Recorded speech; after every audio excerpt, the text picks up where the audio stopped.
Welcome to Be Wise and Relax. Tonight, we are going to slow down together and spend some time with one of the oldest, strangest questions a human being can ask. What happens in the mind when the body begins to die? Not as a ghost story, not as a sermon. We are going to walk slowly and carefully through what the research actually shows. The real studies, the real names, the places where the science is solid, the places where it is still arguing with itself, and the places where it simply, honestly, does not yet know. You do not need to believe anything to listen. You do not need to remember any of it. There is nothing to figure out tonight, nowhere else to be. If you find yourself drifting off somewhere in the middle, that is exactly right. That is what this is for. So before we begin, take a slow, deep breath. Let your shoulders drop a little. Feel the weight of your body settling into wherever you are lying. Wherever you are in the world, whatever time it has become there, let yourself be here for a while. And if you feel like it, you can leave a little note for the rest of us. What time it is where you are, what corner of the world is listening tonight. It is a quiet comfort, knowing how many of us are awake in the dark together. All right, let us begin. I want to start with a number because the number is the part almost nobody tells you about. Up to an hour, not a minute, not a few seconds, up to a full hour into CPR, into the desperate, pressing, rib-cracking work of trying to restart a heart that has stopped. On a patient with no pulse, a patient who by every ordinary definition has died, the brain produced bursts of organized electrical activity. Gamma waves, delta, theta, alpha waves, and those gamma waves in particular, are the same signature your brain makes right now while you are awake, while you are thinking, while you are listening to this voice. The signature of a mind that is, in some sense, switched on. This is not a rumor. This is not something somebody felt or somebody dreamed. This came from a study called AWARE-2, led by a critical care physician named Sam Parnia, who works at NYU Langone in New York.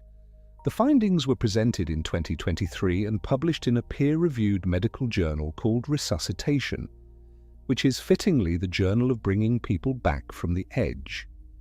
Parnia and his team were not chasing ghosts. They were doing something far more careful. They were placing monitors on dying patients during real resuscitations in real hospitals to ask a question almost nobody had ever properly measured. When the heart stops, when the body crosses the line we call clinical death, what, if anything, is the brain still doing? And the answer, in at least some of those patients, was the last thing the textbooks would predict. The brain was supposed to go quiet. We have all heard the phrase, the flatline. The long, flat, green line on the monitor, the single, steady tone, the moment the screen tells everyone in the room that the mind is gone. The assumption baked into all of it, flatline equals no mind. No electricity, no thought. The lights are off, but in 2023 the recordings showed the opposite. Not in everyone, not constantly, but in some patients up to an hour into CPR, the dying brain flickered back into patterns we associate with conscious thought. Surges of the very brainwaves your mind uses to be awake and aware, and the question that hangs in the air after a finding like that is enormous and uncomfortable and very hard to put down. If the brain is producing the signature of consciousness while the heart is stopped, is somebody, in some sense, still in there? Now, here is where I want to be very careful with you, because this is exactly the place where almost everyone goes wrong. There are two crowds who love this subject, and both of them, I think, are kidding themselves a little. The first crowd are the believers. They take a finding like the AWARE-2 brainwaves, and they say, there you see, proof. Proof that the soul outlives the body. Proof of heaven, of the light, of grandmother waiting at the end of the tunnel. Case closed. The second crowd are the debunkers. They wave the whole thing away with a tired hand, and they say, "Oh, it is just a dying brain, just oxygen running out, just chemicals, a light show on the way out, no different from the colors you see when you press on your closed eyes. Nothing to see here. Case closed." And here is the thing I have come to believe after sitting with the actual research. Both of them have closed the case too early, because the honest scientific answer is stranger and, frankly, more unsettling than either side wants to admit. The believers cannot show you the soul perceiving a hidden target in a controlled test. We will get to that, and what happened when they tried it will surprise you. And the debunkers cannot make the simplest physical explanation actually fit the data. There is a famous study where the numbers should line up, and they refuse to. Neither pole holds. The truth, as far as we can measure it tonight, lives in a far stranger middle place. And that middle place is where we are going to spend our evening, not to frighten you, to sit with you gently at the exact edge of what is known. So let us slow down and let us start at the very beginning. What are we even talking about when we say the words near-death experience? The term itself is surprisingly young. It was coined in 1975, only about 50 years ago, by an American psychiatrist named Raymond Moody in a book called Life After Life. Moody had been collecting stories. He sat down and interviewed around 150 people who had come close to dying or who had been resuscitated, and he noticed something he could not stop noticing. The stories rhymed. People who had never met from different walks of life kept describing the same strange landscape. Moody gathered those echoes into a single composite pattern, gave the whole thing a name, and the name stuck. Near-death experience. It is worth pausing on the fact that the phenomenon is ancient, but the science is young. People have been reporting these episodes for as long as there have been people. You can find versions of it in old texts, in old myths, going back thousands of years, but the careful, instrumented, peer-reviewed study of it, the part where we put monitors on dying brains and run controlled tests, that is barely older than some of the people listening to this. We are, in a real sense, still early, still drawing the first careful maps of a country that humans have been stumbling into and back out of forever. So how common is it really? Because if this were 1 in a million, a freak of the nervous system, we could perhaps set it aside. But it is not rare. The most cited estimate is that somewhere between 10 and 20% of people who survive a cardiac arrest report some version of a near-death experience. Let that land for a moment. 1 in 10, perhaps 1 in 5 of the people whose hearts have stopped and then started again come back carrying a memory of something. And that is not just a loose impression. We have a hard number from a careful study, and it comes from the second of our 2 cardiologists, a Dutchman named Pim van Lommel. We are going to spend a lot of time with van Lommel later because his work is one of the load-bearing pillars of this whole subject. But for now, just the figure. In his major study published in a very serious medical journal, van Lommel followed 344 patients who had survived cardiac arrest. Of those, 62 reported a near-death experience. 62 out of 344. That is 18%, right in the heart of that 10 to 20 range, almost 1 in 5. And it spreads wider than the hospital too. Surveys of the general public, not just cardiac patients, but ordinary people going about their lives, suggest that roughly 10% of people across different countries report having had an experience like this at some point, sometimes near actual death, but sometimes during a faint or a bad accident, or even deep meditation. The episode does not seem to require the heart to fully stop. It seems to live somewhere closer to the edge of consciousness itself. So whatever this is, it is not rare, and it is not new, and it is not yours alone. If you have ever had a glimpse of something like it, in a moment of crisis, on an operating table, in a car that spun the wrong way on the ice, you are in very, very wide company. Millions of people, one of the oldest experiences there is. Now here is the question a careful person should ask next, and it is the question that separates real science from campfire talk. Is any of this actually measured? Or is it just a pile of stories, each one as slippery and unverifiable as a dream? And the answer is yes, it is measured. There is a real instrument, there is a validated clinical scale used in hospitals and research papers around the world that turns the experience into something you can actually score and compare. It is called the Grayson NDE scale, and it was built in 1983 by a psychiatrist named Bruce Grayson, who spent his career at the University of Virginia. Grayson did something quietly important. He took this misty, ineffable, almost embarrassing to talk about thing, and he gave it a ruler. The scale has 16 items, 16 questions about specific features of the experience. Did you feel a sense of peace? Did you seem to leave your body? Did you see a brilliant light? Did you encounter beings or a presence? Each answer gets a value, and the values add up to a score. And there is a threshold, a score of 7 or higher, and what the person went through is formally counted as a near-death experience. Below 7, it is something else, a fragment, a partial episode, but not the full thing. I want you to sit with why that matters, because it is easy to skip past. A validated 16-item clinical scale means this is not folklore being passed hand to hand in the dark.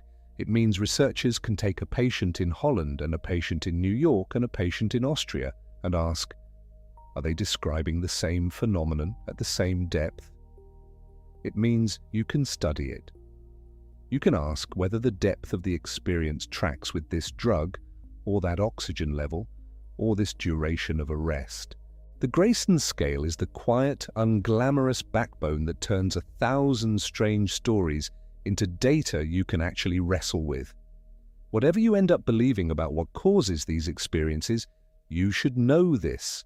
The thing itself is real enough to be measured, has been measured, and is measured still. So what exactly does the scale measure? What is the shape of the experience when you lay all those rhyming stories on top of one another and look at where they overlap? Let us walk through the features slowly in the order they tend to be reported. Not because every person reports all of them, most do not, but because there is a pattern, an arc that recurs often enough that it has become the recognized map. Picture it gently the way you would follow a story being read to you. There is nothing here to fear. It usually begins with peace. This is the first thing, and across cultures and across decades, it is the most consistent thing of all. A profound, flooding sense of calm. The pain stops. Whatever fear was there a moment ago. And remember, these are people whose hearts have just stopped, people in the most violent crisis a body can have. The fear dissolves into a stillness that experiencers struggle to put into words. They reach for phrases like more peaceful than anything in life. It is striking this. The body is in catastrophe, and the inner report is serenity. Hold on to that detail. It is one of the things any honest explanation has to account for. Next, very often comes the separation from the body. The out-of-body experience, which researchers shorten to OBE. The person describes a sense of lifting away, of viewing the scene from somewhere outside themselves, frequently from above, looking down. They report watching the room, watching the doctors and the nurses working, watching sometimes their own body lying there on the table with a strange and detached calm, as though it belonged to someone else.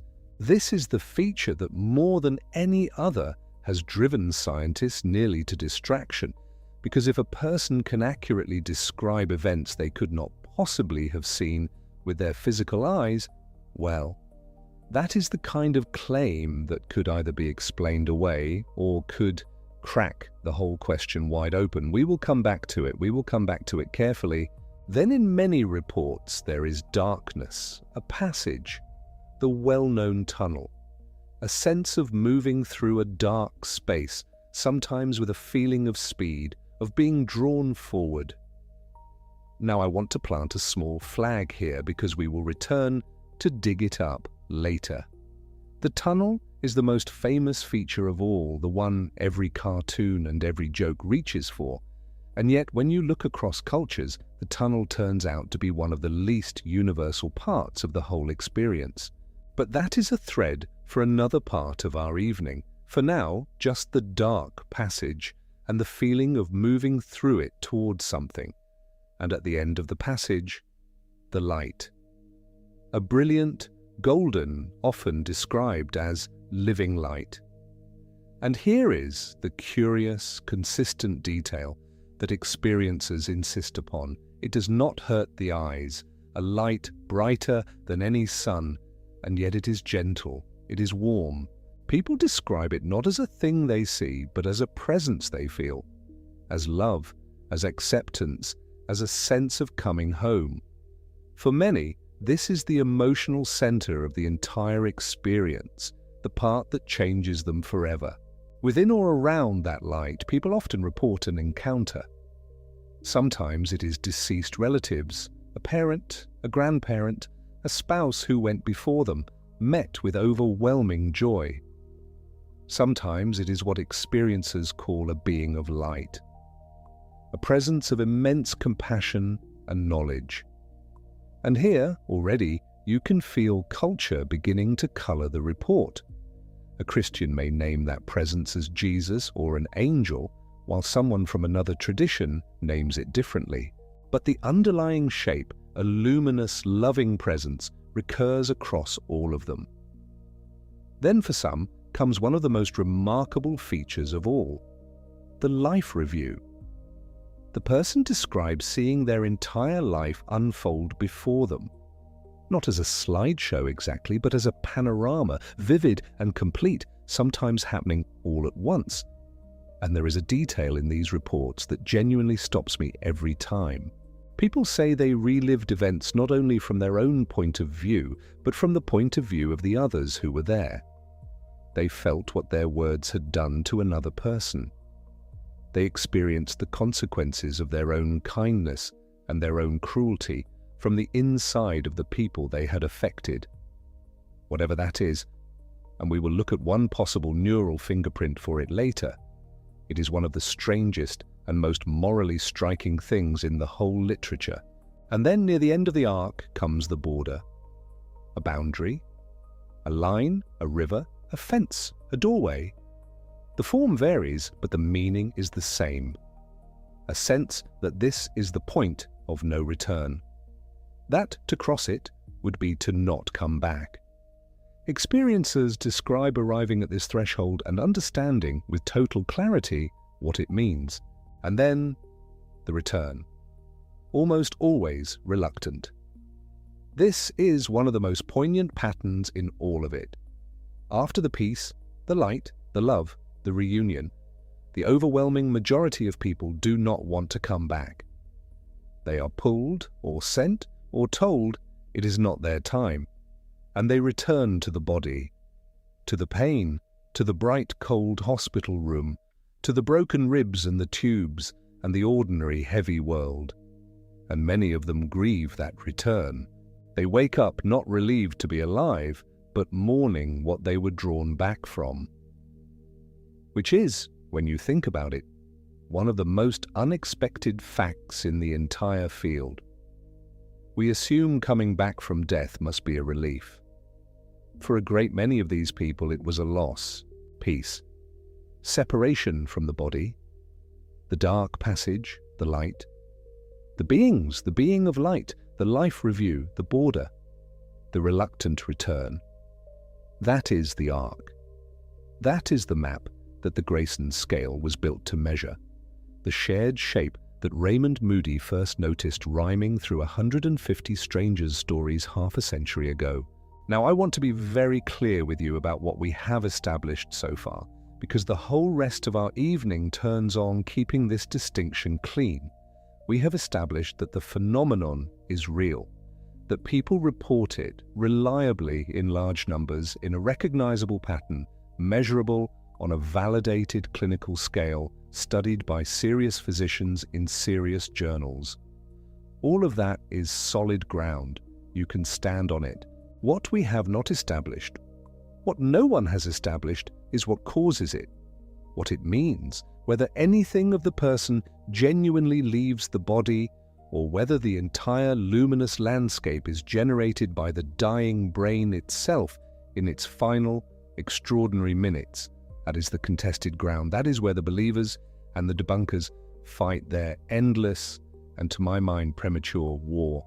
And that is precisely where we are going next, because for every feature on that map, the mainstream science has an explanation ready, a mechanism, a chemical, a part of the brain, the tunnel, the piece, the floating, the light. There is a physical story for each one, and some of those stories are genuinely good. We owe them a fair and full hearing, and we will give it to them. But there is also that one Dutch cardiologist, Pim van Lommel, and his 344 patients, and a single finding buried in his data that the tidy physical explanations have never been able to fully digest. Because if all of this is simply the brain starving of oxygen, then one number, one simple, measurable number, ought to predict how intense the experience is. The more starved the brain, the deeper the experience. It is the most obvious prediction in the world. And when van Lommel actually checked, that number did not predict anything, not even close. So let us take a slow, deep breath here, you and I, before we step into the machinery of it. Feel the air come in and feel it go. Notice how the room has gone quiet around you, how the only thing asked of you right now is to keep breathing and to listen. There is nothing to solve tonight. We are only looking together at the edge of what people know. And when you are ready, we will turn to van Lommel and to the explanations and to the one stubborn number that started this whole strange, unfinished argument. Let me go back, though, before we reach that number, because I have gotten ahead of myself, and at this pace there is no hurry. I want you to know where the whole strange story begins, and how recently it begins, which is one of the things that surprised me most when I first looked. People have been dying and coming back for as long as there have been people. The reports are ancient, but the name we now use for it, near-death experience, is barely 50 years old. It was given to us in 1975 by a psychiatrist named Raymond Moody in a small book called Life After Life. Moody had sat down with around 150 people who had been close to death and returned, and as he listened, he noticed something he had not expected. They were not describing 150 different things. They were describing over and over the same things, the same shape, as if they had all visited the same country and come back with the same postcards. So he gave that shape a name, and the name stuck. That is what Moody's book really did. It did not prove anything about the afterlife, and we should be careful not to lean on it as if it did. What it did was hand us a word for something that until then people had carried alone and mostly in silence. Once there was a word, the experiences came out of hiding. And once they were out of hiding, you could begin to count them. So let us count gently. How common is this really? Because if it were one person in 1,000, we could set it aside as a rare misfire of a frightened brain. But it is not 1 in 1,000. The most cited estimate is that somewhere between 10 and 20% of people who survive a cardiac arrest, that is, people whose hearts actually stopped, report something. Not all of them, not even most, but 1 in 5 or 1 in 10, depending on how you ask and who you ask. Van Lommel's own study, the Dutch one, found 18%. Let me say that more plainly, the way he found it. 344 patients, all of them resuscitated after their hearts had stopped. 62 of them came back with an experience to report.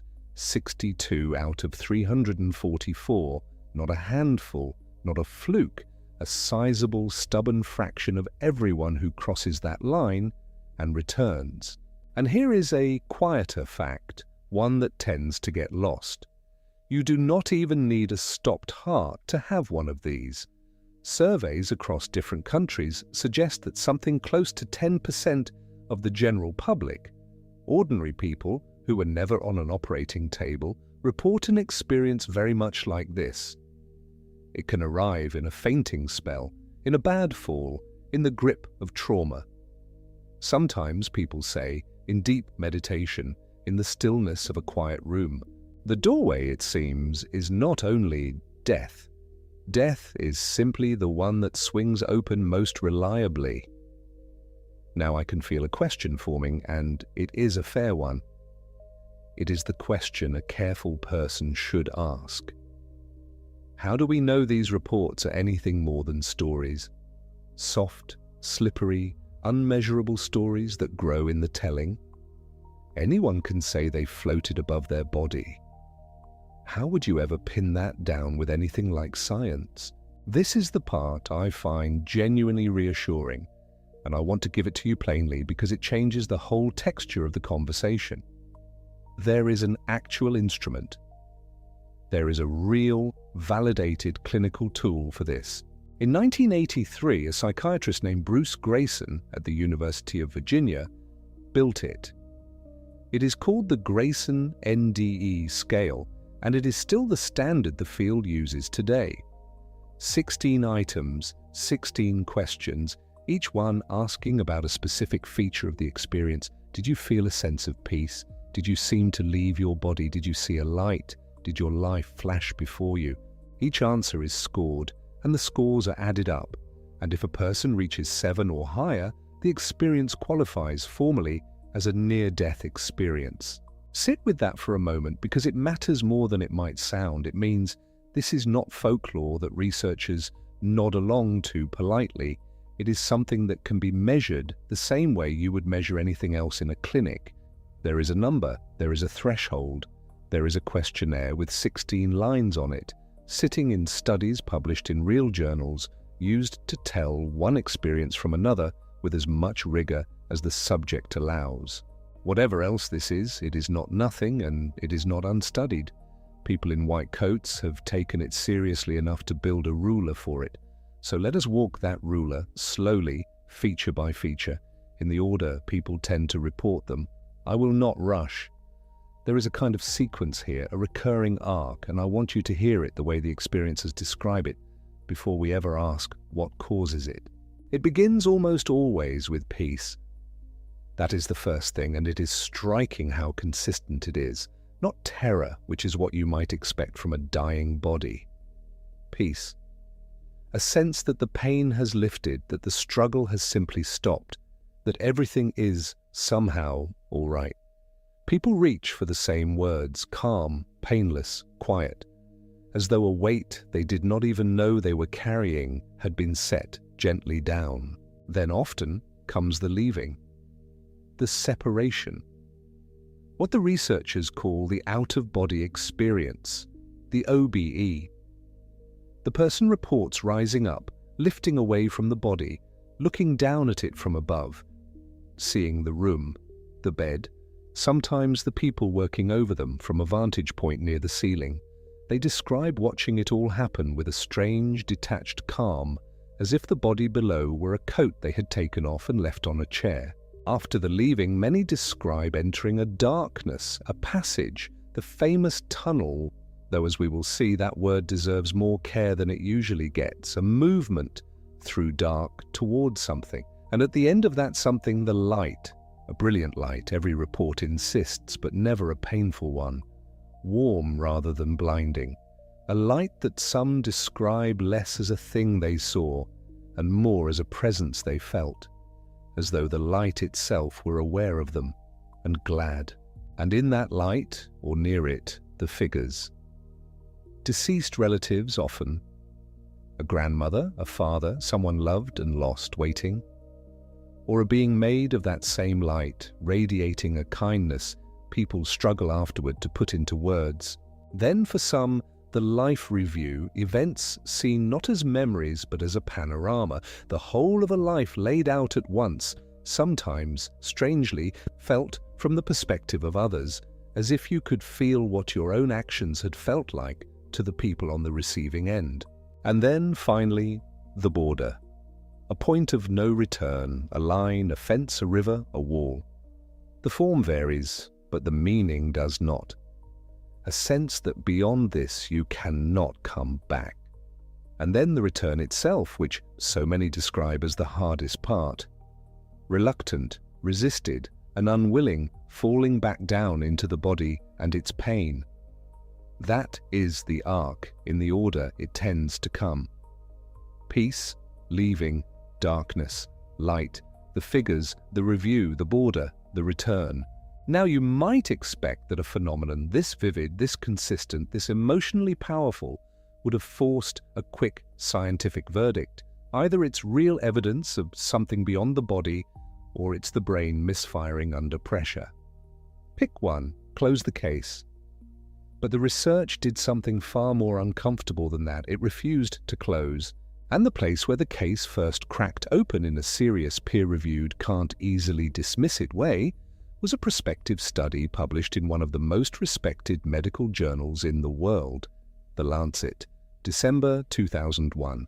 A Dutch cardiologist named Pim van Lommel had spent years collecting accounts from patients who had survived cardiac arrest. Not retrospective accounts, not interviews conducted years later when memory had softened and reshaped everything. Prospective, systematic. The patients were interviewed shortly after resuscitation, before they had time to read about NDEs, before the cultural furniture had a chance to accumulate, before they could have borrowed the story from anyone else. Van Lommel and his team enrolled 344 consecutive cardiac arrest patients across 10 hospitals in the Netherlands. They wanted numbers. They wanted a design tight enough to say something real. 62 of those 344 patients, 18%, reported some form of near-death experience. That alone was striking. Not 2 or 3, not a handful of outliers. 62 people, 1 in roughly 5, describing experiences with the features we named: the peace, the leaving, the light. But the finding that stopped scientists was not the prevalence, it was the correlation, or rather, the almost total absence of one. Here is the logic that most physiological explanations depend on. If near-death experiences are caused by the brain failing, by oxygen running out, by the chemistry of shutdown, by the desperate final firing of neurons starved of everything they need, then there should be a relationship between how badly the brain was deprived and how intense the experience was. A patient whose oxygen dropped further, whose heart stopped longer, whose brain chemistry was most disrupted, should have had the deeper, more vivid, more complete experience. That is the prediction a physical model makes. Van Lommel tested it. NDE at depth, measured on Bruce Grayson's scale, did not correlate with how low the patient's oxygen had fallen. It did not correlate with how long the cardiac arrest had lasted. It did not correlate with which medications had been administered during resuscitation. The most physically compromised patients were not having the most intense experiences. The least compromised were not having the mildest ones. The numbers were scattered. The relationship wasn't there. That is not what a simple oxygen loss model predicts. Not even close. Van Lommel was careful about what he concluded. He did not claim this proved consciousness survives the body. He claimed it showed the standard explanatory framework was incomplete. That whatever was generating these experiences, it was not simply tracking the depth of physical insult. Something else was at work. And he did not pretend to know what. That honesty is important, because the research in this field tends to attract two kinds of motivated reasoning: those who want it to prove heaven is real, and those who want it debunked entirely so they can stop thinking about it. Van Lommel's data serves neither camp comfortably, which is usually a sign that something genuinely interesting is happening. Let us stay with the physiological explanations for a while though, because some of them are genuinely good. Some of them explain real features in real ways using real mechanisms. The honest account of what the research shows requires giving them their full due before asking where they fall short. Take the tunnel. The experience of moving through a dark passage toward a bright point is one of the most frequently cited NDE features in the Western literature, and there is a clean, well-supported, partial explanation for it. Anoxia, the medical term for oxygen starvation, does something predictable to human vision. As oxygen falls, the peripheral retina is the first to go. The edge of the visual field begins to fail before the center does. What you would see if you could observe your own vision shutting down is a progressive narrowing. The periphery goes dark, a circular tunnel of remaining sight contracts inward toward a bright central point. That is the tunnel, or at least it is a tunnel. A tunnel built not by any metaphysical passage, but by the ordinary mechanics of a retina running out of oxygen, starting at its edges. It is a satisfying explanation, specific, mechanistic, the kind that makes a certain kind of skeptic relax. But hold it gently, because we will return to this. When we reach the question of why the tunnel is significantly less common in NDEs reported in non-Western cultures, when we ask whether it might be partly a cultural shape laid over a more universal underlying experience, this clean mechanism will need a little more thought. For now, the retinal oxygen explanation is real, partial, honest. The piece is easier in some ways. The extraordinary calm that almost every experiencer describes, the painlessness, the absence of panic, even in people who had been in severe pain seconds before, has a physiological candidate that is not difficult to believe. Under extreme physical stress, the body releases a flood of endorphins and stress-related neurochemicals. Endorphins are the body's own opioids. They are what generates the runner's high, the calm reported by accident victims in the moments of impact, the strange dissociation people describe when something terrible happens too fast for fear to catch up. The body under extreme threat can produce chemically something that feels like profound peace. You do not have to invoke anything beyond ordinary neurochemistry to explain why dying might not feel like dying, why the transition from desperate struggle to something warm and still might be, in part, the body's own analgesic system doing exactly what it was designed to do. The peace, the calm, the painlessness, endorphins, and the stress chemistry system. It is a real mechanism, and it probably contributes something. Then there is a finding that is less often discussed in popular accounts, but that the research takes seriously: hypercapnia. That is the condition of too much carbon dioxide in the blood, the flip side of the oxygen loss story. As oxygen falls, CO2 rises. And in a study published in 2010, a researcher named Clements Katis found something worth noting. Patients who had higher CO2 levels during their cardiac arrest reported more vivid, more feature-complete near-death experiences. Not a small effect, a statistically meaningful one. This matters because CO2 has its own set of physiological effects. It alters the chemistry of neurons in ways that can produce visual experiences, intensified subjective states, feelings of extraordinary reality.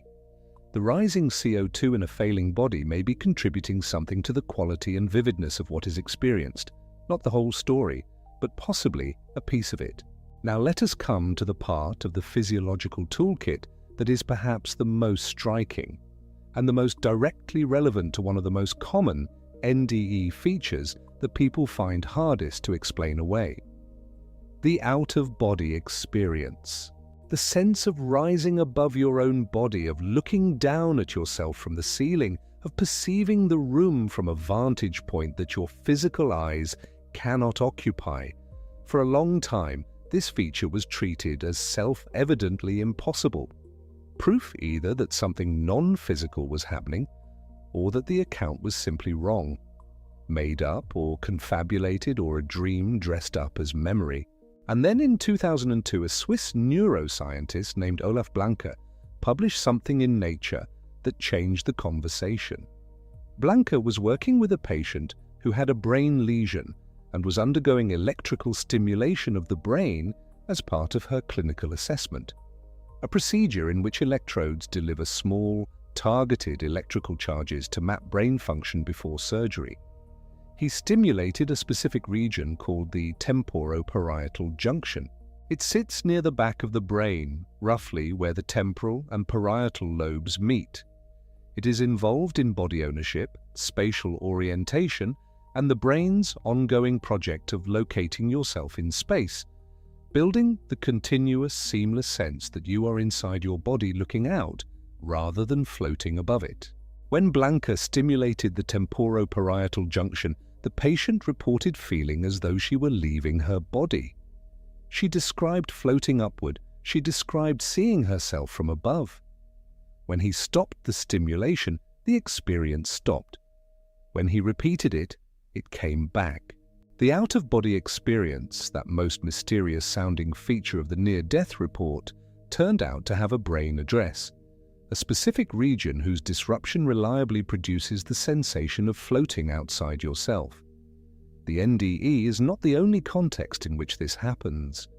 The temporoparietal junction can be disrupted by seizures, by certain migraines, by some drugs, by extreme exhaustion. Out-of-body experiences occur in all of these. They occur in people who are not anywhere near death at all. That is important. The OBE has a mechanism.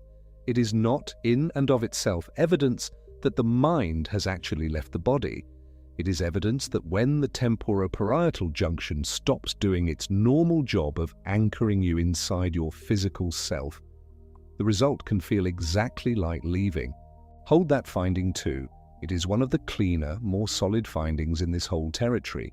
A brain basis for the out-of-body sensation, an electrode, a specific site, and a predictable result.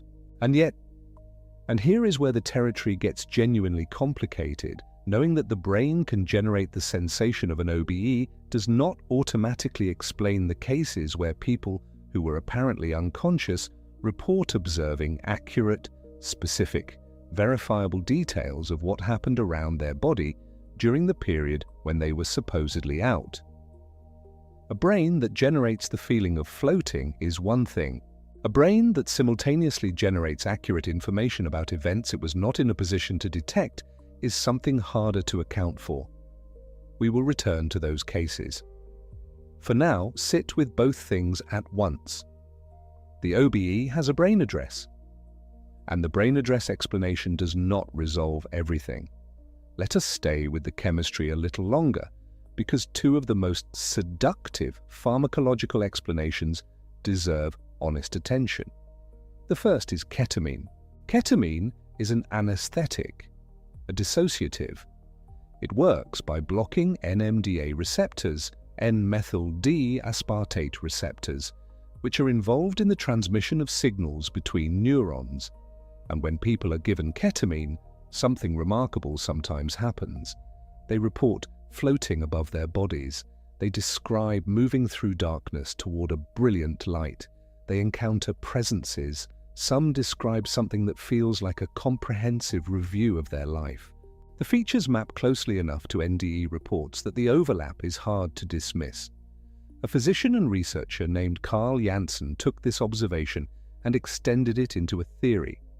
If ketamine blocks NMDA receptors and produces NDE-like experiences, perhaps the dying brain, under extreme stress, releases something endogenous, something the body itself makes, that does the same thing.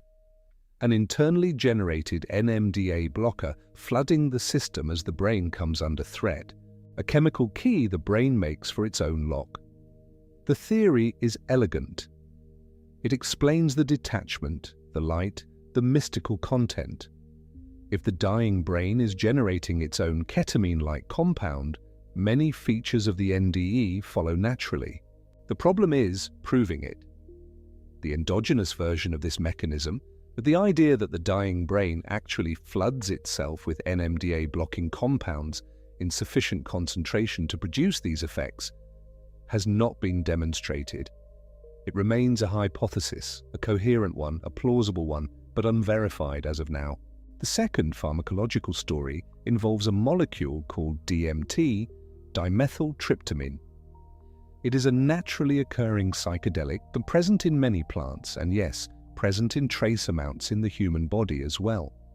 The experiences it induces at sufficient doses include vivid visions, feelings of immense significance, encounters with entities, and a sense of traveling through other realms of reality.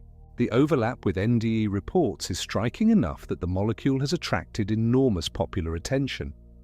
In 2018, a team at Imperial College London, researchers Christopher Timmerman and Robin Carhart-Harris, among others, ran a study in which participants were administered DMT and then assessed on the Grayson NDE scale, the standardized clinical instrument Bruce Grayson built at the University of Virginia.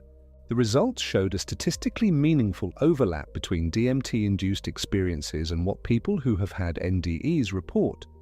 The phenomenology, is the felt quality of what happens, was similar. This is a real finding. The overlap on a validated scale is not nothing. What is not supported, and this matters, is the next step some popular accounts take. The claim that at the moment of death, the brain produces a sudden flood of DMT sufficient to generate the NDE.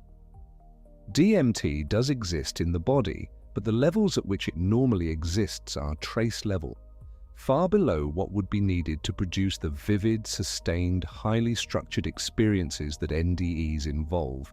The surge hypothesis that the dying brain releases a wave of its own DMT as a final gift or a final storm has not been demonstrated in humans.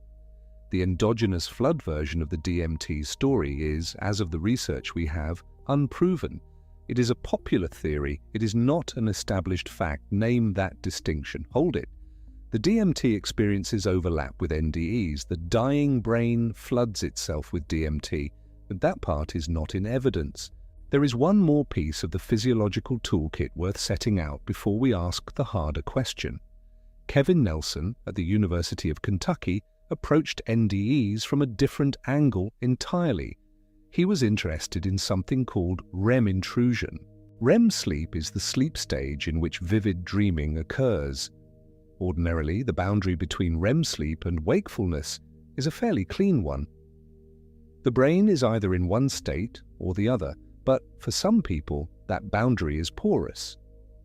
REM state features vivid, often bizarre imagery, a feeling of paralysis, hallucinations, a sense of a presence in the room, can leak into wakefulness.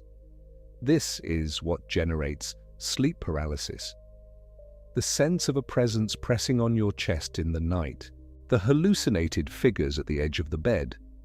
Nelson found that people who had had near-death experiences were significantly more likely to be prone to this kind of REM intrusion, to have the REM-wake boundary be permeable in both directions.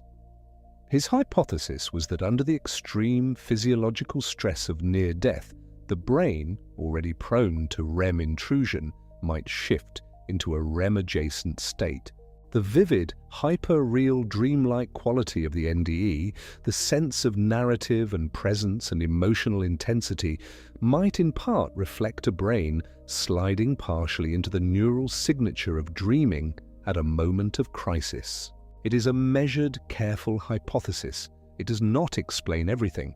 It does not explain the OBE's spatial specificity, or the Life Review's extraordinary panoramic detail, or the cases where people report accurate real-world observations during the period of unconsciousness, but it offers a mechanistic account for some of the texture, the vividness, the emotionally loaded imagery, the sense of reality that exceeds ordinary waking reality. And now we have to stop and be honest, because what you have just heard is the mainstream physiological toolkit more or less in full.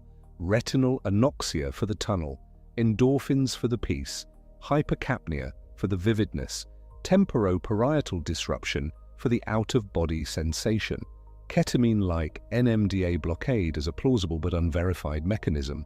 DMT overlap as a real finding, with the flood-at-death claim unproven.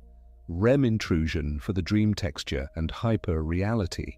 These are the candidates. They are real science built by real researchers, published in real journals, and together they account for some of the features, maybe most of the features, in most cases, most of the time. But here is what the honest assessment of the field says, and this is said not by people who believe in the afterlife, but by neuroscientists and critical care researchers who have examined the whole body of evidence carefully. No single theory and no combination of theories cleanly accounts for all the features of a full near-death experience as reported. Not all of them at once.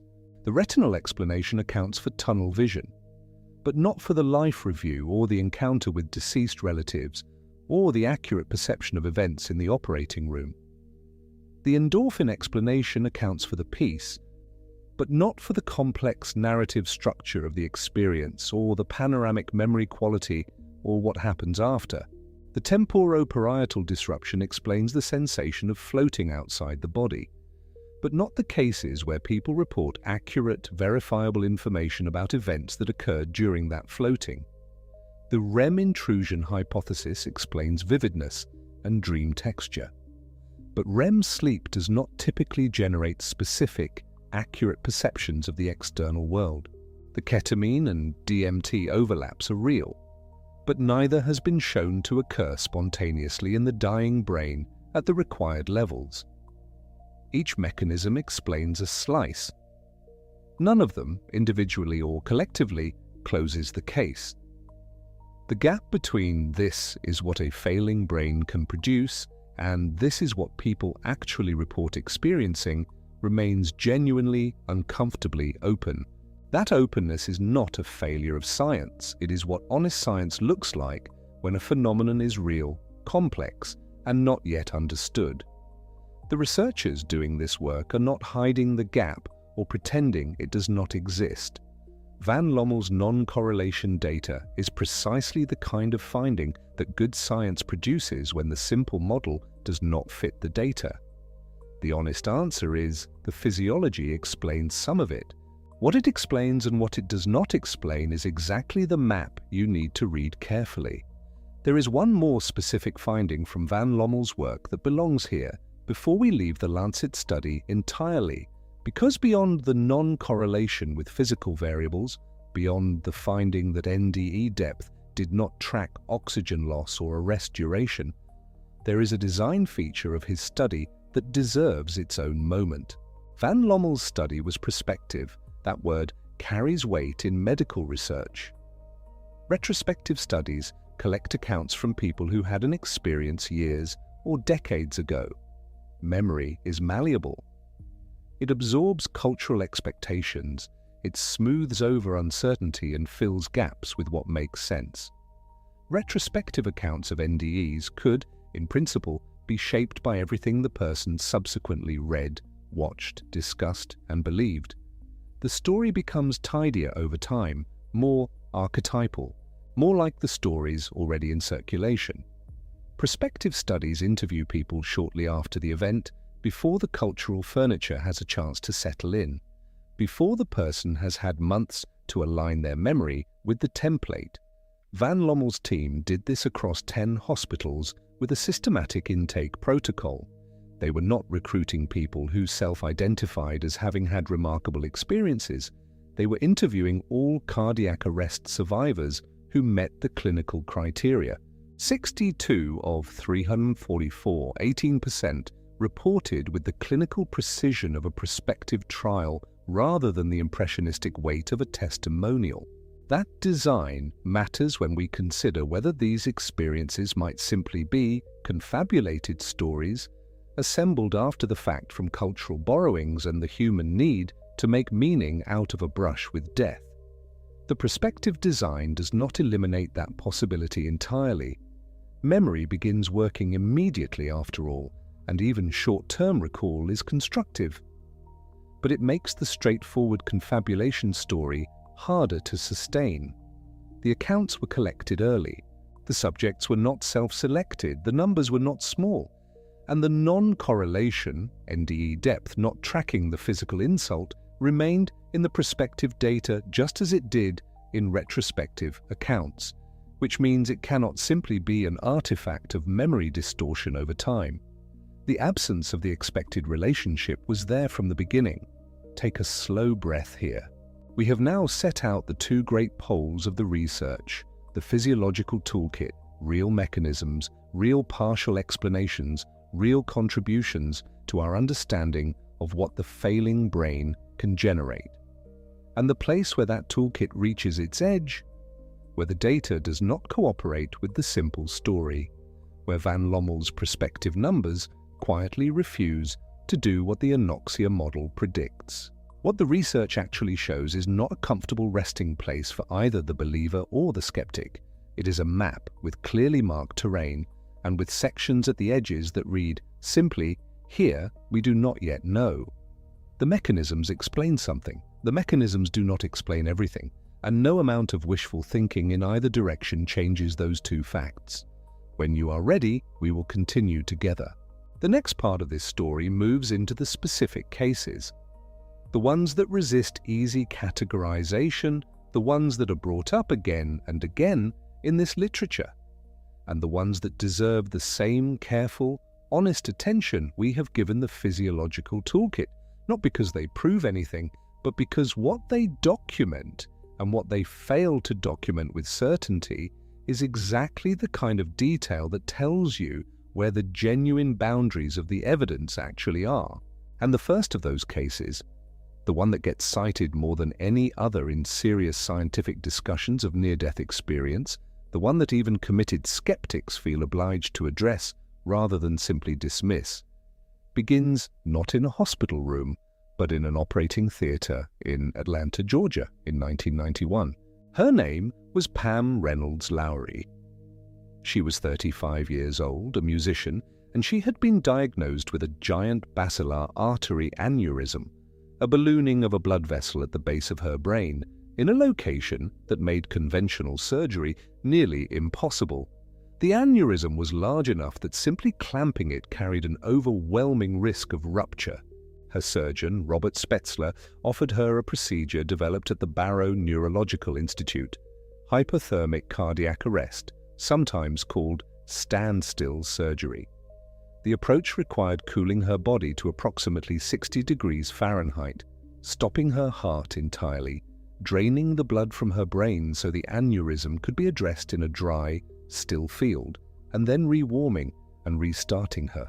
During that window, that carefully managed period of standstill, the monitors showed a flatlined EEG, no measurable brain activity. Her eyes were taped closed. Her ears were fitted with small, molded earpieces that emitted continuous rhythmic clicks, a test to confirm whether her brainstem was responding to sound. The answer, during standstill, was that it was not. By most conventional measures, she was, for that window, clinically dead. What she reported afterward is what makes this case so difficult to set aside quickly. She described watching the surgery from above. She described the bone saw used to open her skull, comparing it specifically to an electric toothbrush in its housing, a small device she would not have been able to see from her position on the table, and not one that most patients would have encountered before. She described overhearing a remark made by one of the surgical nurses about the size of her femoral vessels, the veins and arteries, a remark that took on meaning only in the context of what the surgeons were doing at that moment, which was preparing to connect her to the bypass machine through her femoral artery. The details were specific. They were verifiable against the accounts of the people who were in the room. The standard physiological response to cases like this is to argue timing. The argument runs as follows. The brain does not simply switch off at the moment of anesthetic induction and switch back on at emergence. There are windows, particularly as anesthesia is being administered, and again as the patient begins to return to consciousness, in which awareness of some kind might be present, even if fragmented and unrecognized as such in the moment. The monitoring equipment may show low or flat activity while some residual function persists. What Pam Reynolds reported, the skeptical reading suggests, may have been assembled from impressions gathered during induction or emergence, then reorganized, perhaps unconsciously, into a narrative that felt continuous and located during the flatline window. This is a serious argument. It deserves to be heard as such rather than waved away.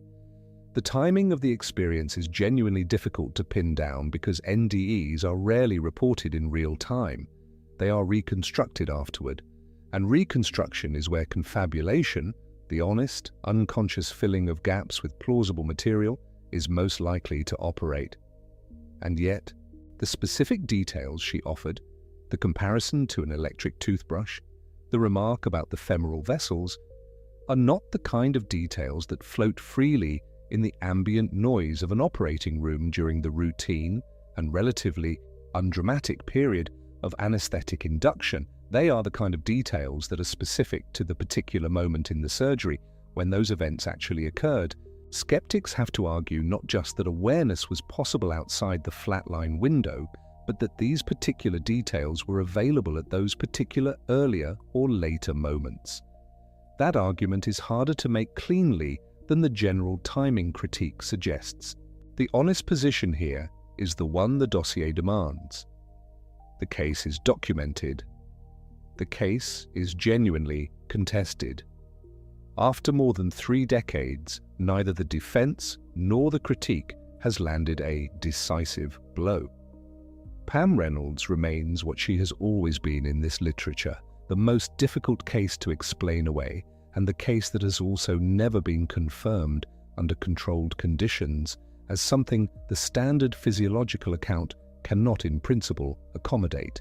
Hold that honest tension for a moment and we will move forward.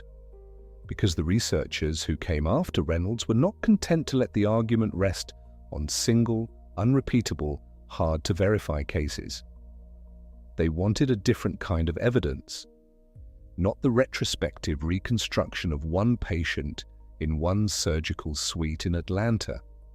Something prospective, something designed from the beginning to catch a verifiable perception if one occurred, something that could be tested the same way across many patients in many hospitals.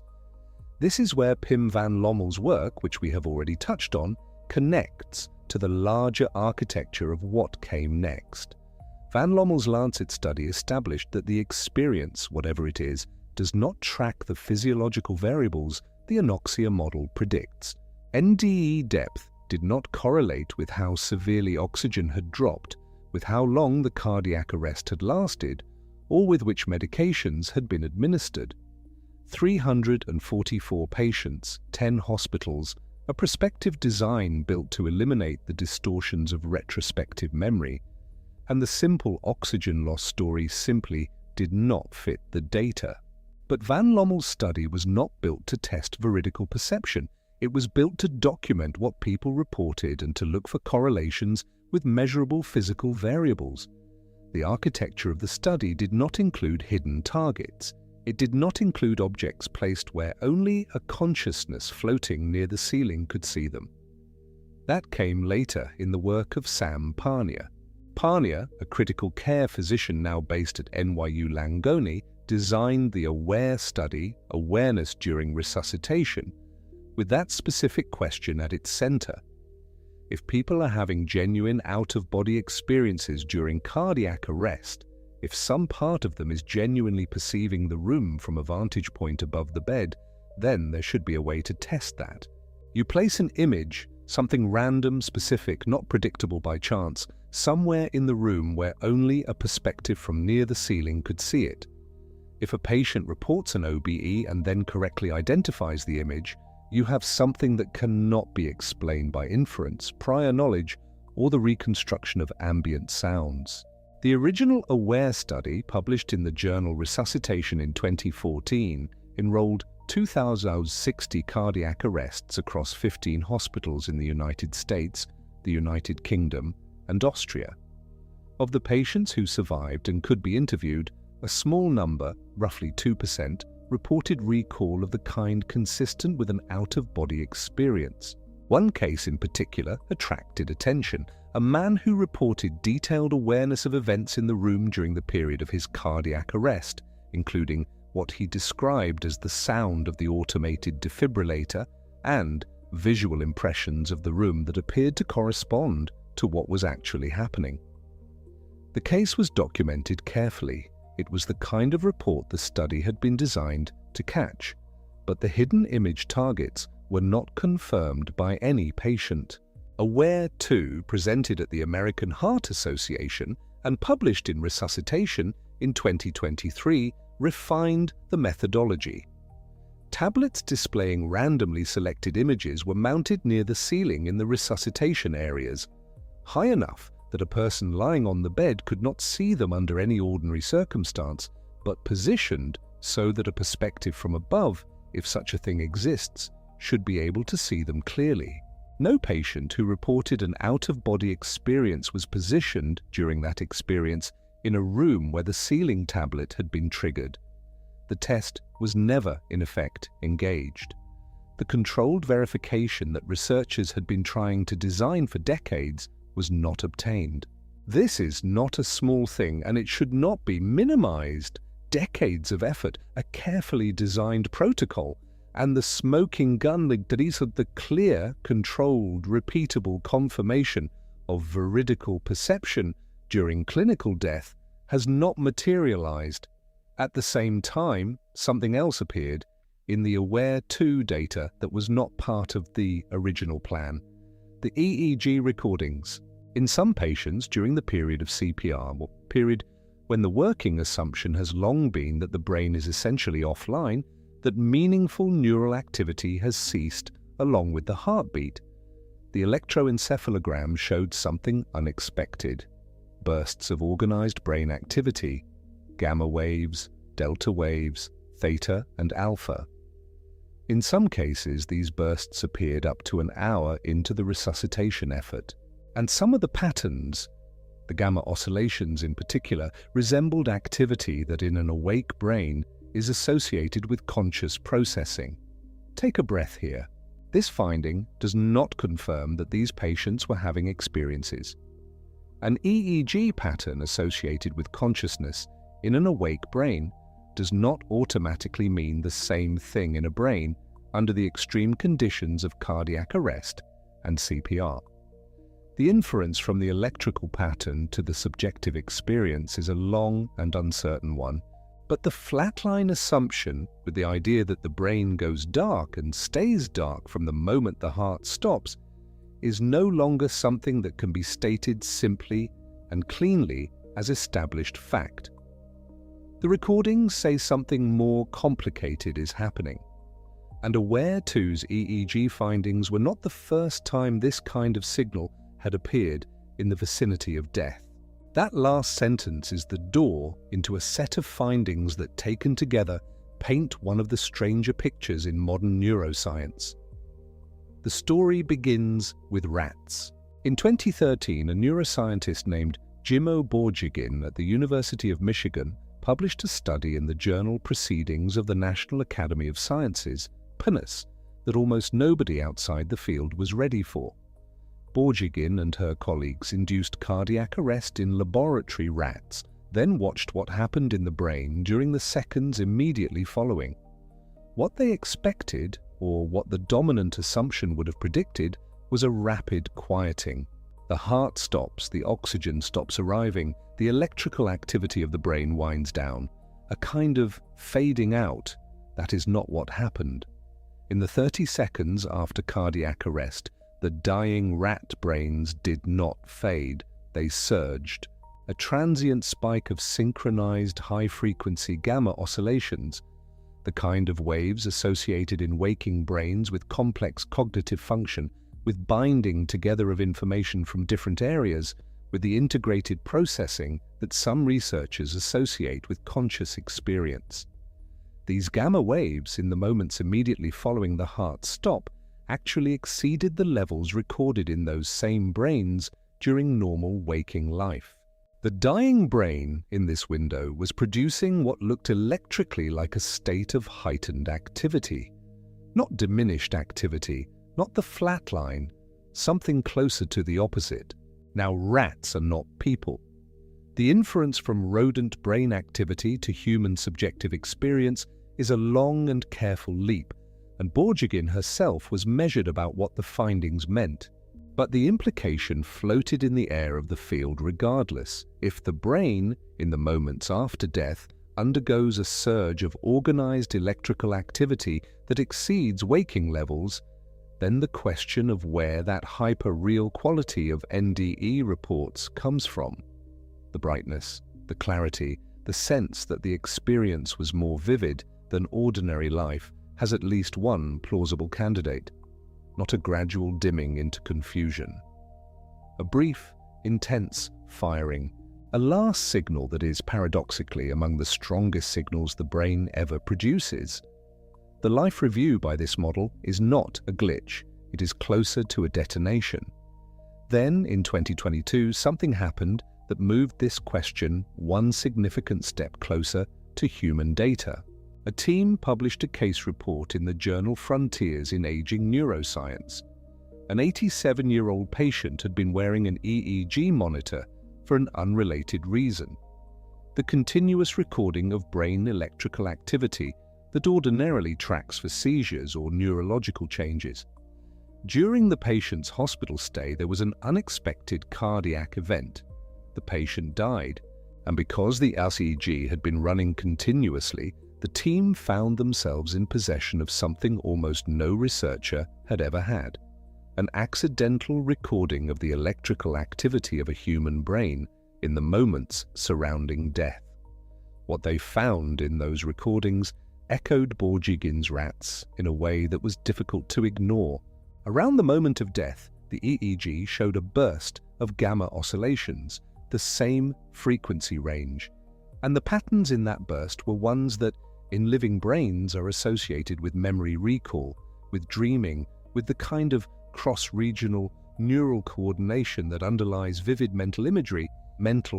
If you wanted to find an electrical signature that might plausibly underlie a life review, a panoramic, emotionally saturated, memory-rich experience, the patterns that appeared in those final moments were not a bad candidate. A single case, one patient, 87 years old with a complex medical history, taking anti-seizure medications that themselves can alter EEG patterns. The researchers were scrupulously honest about these confounds. This is n equals 1 in the most literal sense, and the scientific weight of a single uncontrolled recording is limited. It can suggest, it can point, it cannot establish. But something had been established, at least as a question to take seriously. The dying human brain, like the dying rat brain, may not simply go dark. It may, in some patients, under some conditions, produce a final burst of organized electrical activity that resembles, given its frequency and its cross-regional character, the activity associated with vivid, integrated conscious experience. And if that is true, then the experience of dying might be, at least in part, something the brain generates rather than something the brain merely fails to suppress. The death is not the silence. The death contains the music, briefly at high volume, and then the silence comes. This matters because it offers a mechanism, a candidate mechanism, still unproven and contested, but a real one, for some of the features that the purely anoxic model struggles with. Not why the experiences are meaningful, not why they change people so profoundly, but at least a possible answer to why they are so vivid, why people describe them as more real than real. And that quality of vividness, of hyper-reality, is itself one of the harder things to explain away. Let us stay with that for a moment before moving to the cases. Take a slow breath. The standard model of hallucination, confabulation, or dream predicts something specific about memory. Hallucinations are typically fragmentary, poorly encoded, low in detail, and they fade quickly. Dreams are vivid in the moment but notoriously difficult to recall with precision even minutes after waking. Confabulated memories, false memories, constructed by the brain to fill gaps, tend to score lower on clarity and self-referential richness than genuine memories. These are not philosophical positions, they are measurable properties of how different kinds of mental content behave in memory. In 2013, Charlotte Marshall and Marie Tonard at the University of Liège applied a standardized tool, the Memory Characteristics Questionnaire, to compare the phenomenological qualities of NDE memories against other kinds of memories: real autobiographical memories, imagined memories, and memories of other unusual or intense experiences. The Memory Characteristics Questionnaire measures things like sensory detail, emotional intensity, spatial context, temporal structure, and how clearly the person can place themselves in the memory. NDE memories, when rated on this scale, scored higher than memories of real events, higher than the memory of your wedding day, the birth of a child, a moment of intense fear, more vivid, more detailed, more self-referential, more clearly embedded in a felt sense of presence. This is the opposite of what you would predict from a hallucination or a dream. If the NDE is simply a confused, oxygen-starved brain generating random noise dressed up as experience, the memory trace of that experience should be fragile, low detail, confusable. What the Liège team found was something that, in memory terms, behaves like the realest thing that ever happened to a person, more real than real. This does not resolve the question of what causes NDEs. It does not tell us whether these experiences happen during the period of clinical death or in the moments before or after, when some brain activity may be present, but it shifts the burden of explanation. Any adequate account of NDEs has to explain not just why they occur, but why they leave this particular kind of memory trace, one that behaves like a record of direct experience and persists and even sharpens over time in a way that ordinary memories do not.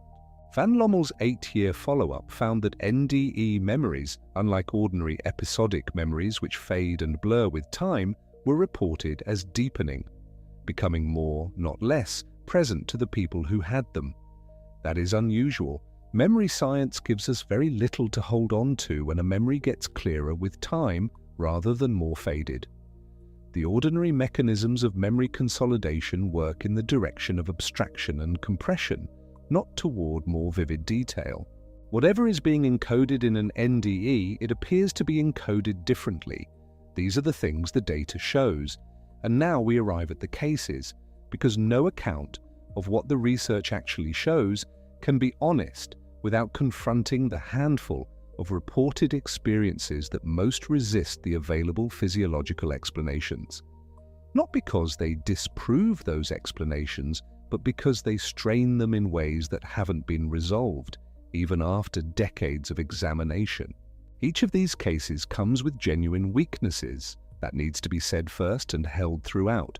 No single case in this literature has survived airtight scientific scrutiny in the way a controlled experiment survives it, but some of them have survived long enough, and with enough documentary weight, that dismissing them requires more than a shrug.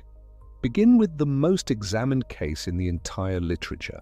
Pam Reynolds-Lowry was 35 years old in 1991 when she underwent surgery in Atlanta for a massive brainstem aneurysm.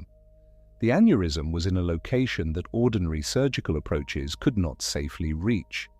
The procedure required something called hypothermic cardiac arrest, sometimes called standstill surgery. Her body temperature was lowered to approximately 60 degrees Fahrenheit. Her blood was drained from her body. Her heart was stopped. Her brain activity, monitored continuously by EEG, went flat. Her eyes were taped shut to protect them during the procedure.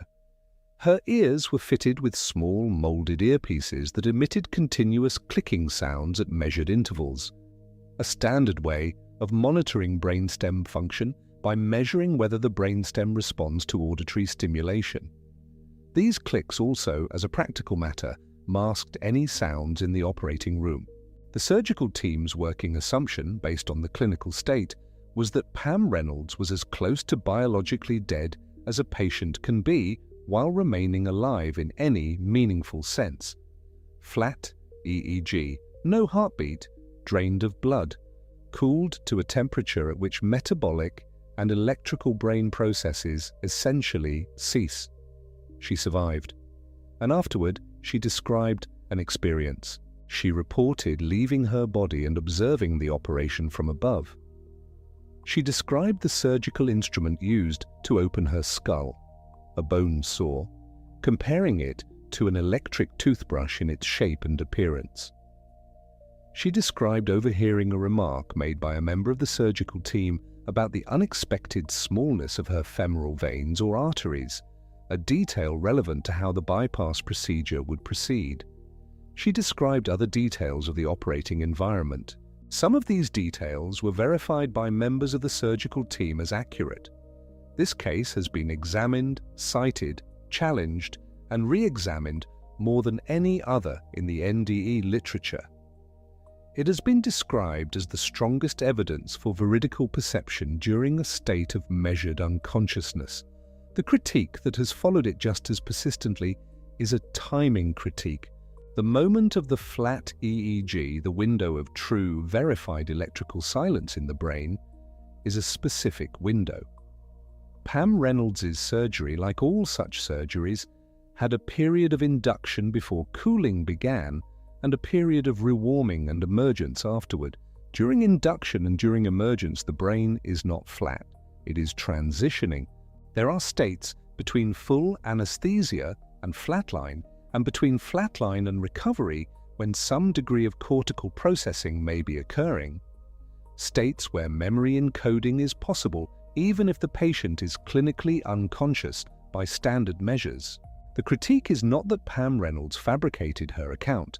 It is that her verifiable observations might have occurred during the induction window before the EEG went flat, when unusual anesthetic states can produce vivid, dissociative experiences with some environmental pickup.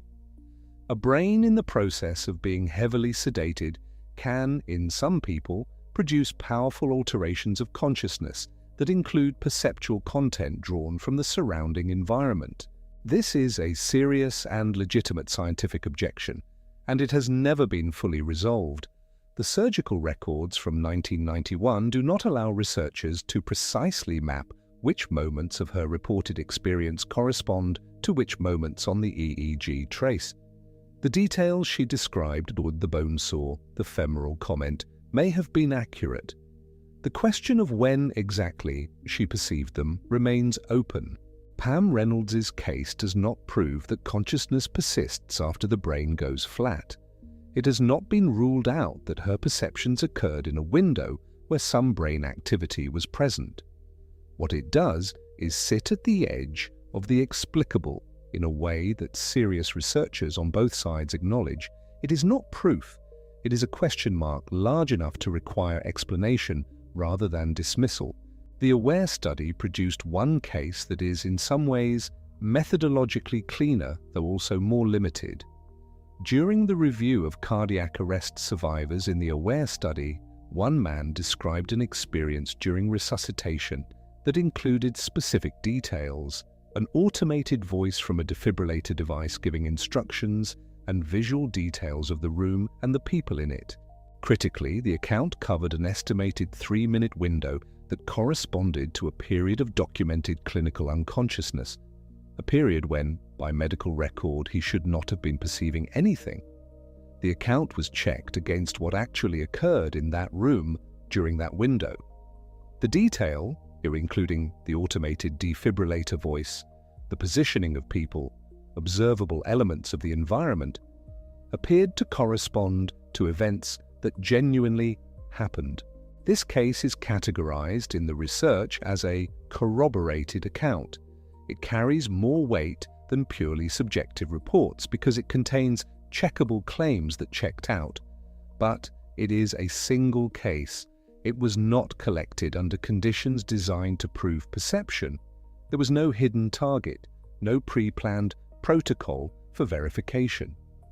The timing window, while tighter than the Pam Reynolds case, involves some reconstruction from medical records rather than continuous, objective measurement. And a single corroborated account, however suggestive, is not the controlled evidence that would allow a conclusion. Before moving further, it is worth pausing on a case that is frequently cited but belongs in a different category. A case where the original evidentiary chain is thin enough that intellectual honesty requires flagging it plainly. Kimberly Clark Sharp, a social worker in Seattle, reported the account of a woman named Maria, a migrant worker who had been hospitalized after a cardiac arrest. Maria described having left her body and, while floating outside the building, noticing a tennis shoe on a ledge of the hospital's exterior, a specific shoe with a specific detail about a worn area on the little toe side and the position of a lace. Sharp searched the building and reported finding a shoe on a window ledge that matched the description, in a location Maria could not have seen from her hospital room, and that would have been visible only from a vantage point outside the building at height. This case has been in circulation for decades. It has appeared in books, documentaries, and conference talks. The problem is the documentation. The original account relies entirely on Kimberly Clark Sharp's retrospective report of what Maria told her and Sharp's report of what she found on the ledge. There is no independent corroboration. There is no photograph of the shoe in place. There is no record of anyone else verifying the location or the matching detail before the shoe was retrieved. The chain of evidence, what researchers call the chain of custody, is thin enough that the case cannot be evaluated the way a documented observation can. It may be entirely true, but it cannot be assessed in the way the scientific method requires.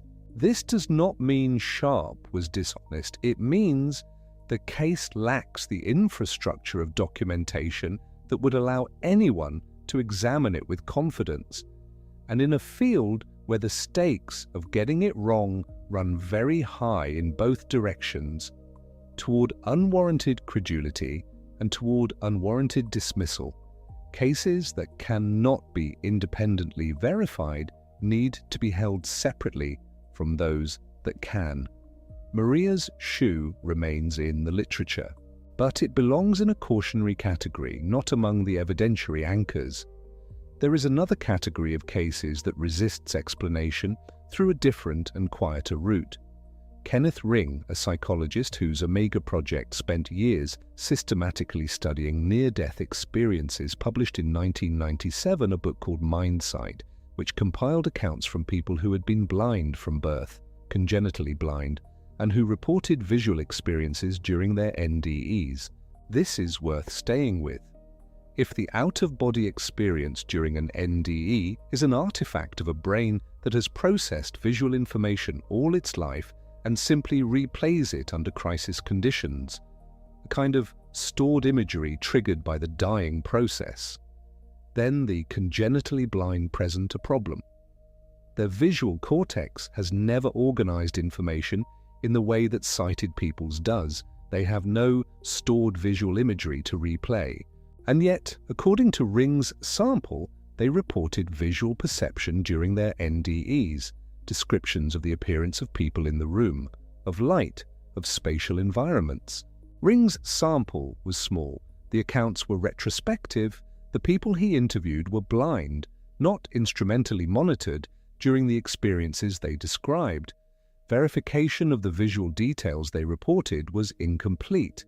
These are genuine methodological limitations. The study is categorized as T2 moving toward T3, suggestive, not established, and based on data that could not be independently confirmed in the way a controlled experiment could. But the logical problem is real. If OBEs during NDEs are purely a product of previously stored visual processing, then congenitally blind people should not have them, or should have them in a fundamentally different non-visual form. The accounts in Ring's sample suggest the experiences were visual in character.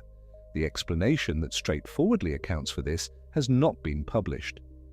Then there are the cases sometimes called peak Indarian experiences. The name comes from a line in a Keats poem, the moment of discovery, of seeing something you were not expecting to see. In the NDE context, it refers to a specific pattern of report. The dying person, during their experience, encounters a deceased relative or friend, and the person they encounter is someone whose death they did not know about at the time. These cases appear scattered through the NDE literature. A woman encounters her brother during what she believes is a vision, only to be told upon recovery that her brother died in an accident 2 days before, news that had been deliberately kept from her. A man sees a figure he eventually recognizes as a cousin, learning only afterward that the cousin had died in a car crash the previous week. The reason this category of case is taken seriously by researchers who are otherwise cautious is the specific nature of the logical challenge. Confabulation, the brain's tendency to fill gaps with plausible-seeming constructed material, would predict that people see deceased relatives they expect to see based on prior knowledge. The Pekindarian cases claim the opposite. The figure encountered was not expected because the survivor did not know the person had died. If accurate, confabulation would have to reach in a direction it has no information pointing. The caveat is consistent with the entire literature. These cases are retrospective. They are based on accounts given after the fact. They cannot be observed. Memory is malleable, especially under the extreme conditions surrounding a near-death event, and the human tendency to narrativize, to construct coherent stories from fragments, is powerful.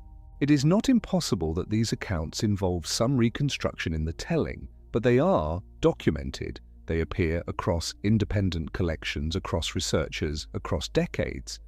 And the logical structure of the specific challenge they pose, a figure seen who could not have been expected, is at least not easily waved away. Take another breath here. All of these cases live in the same uncertain territory. They do not prove that consciousness detaches from the body.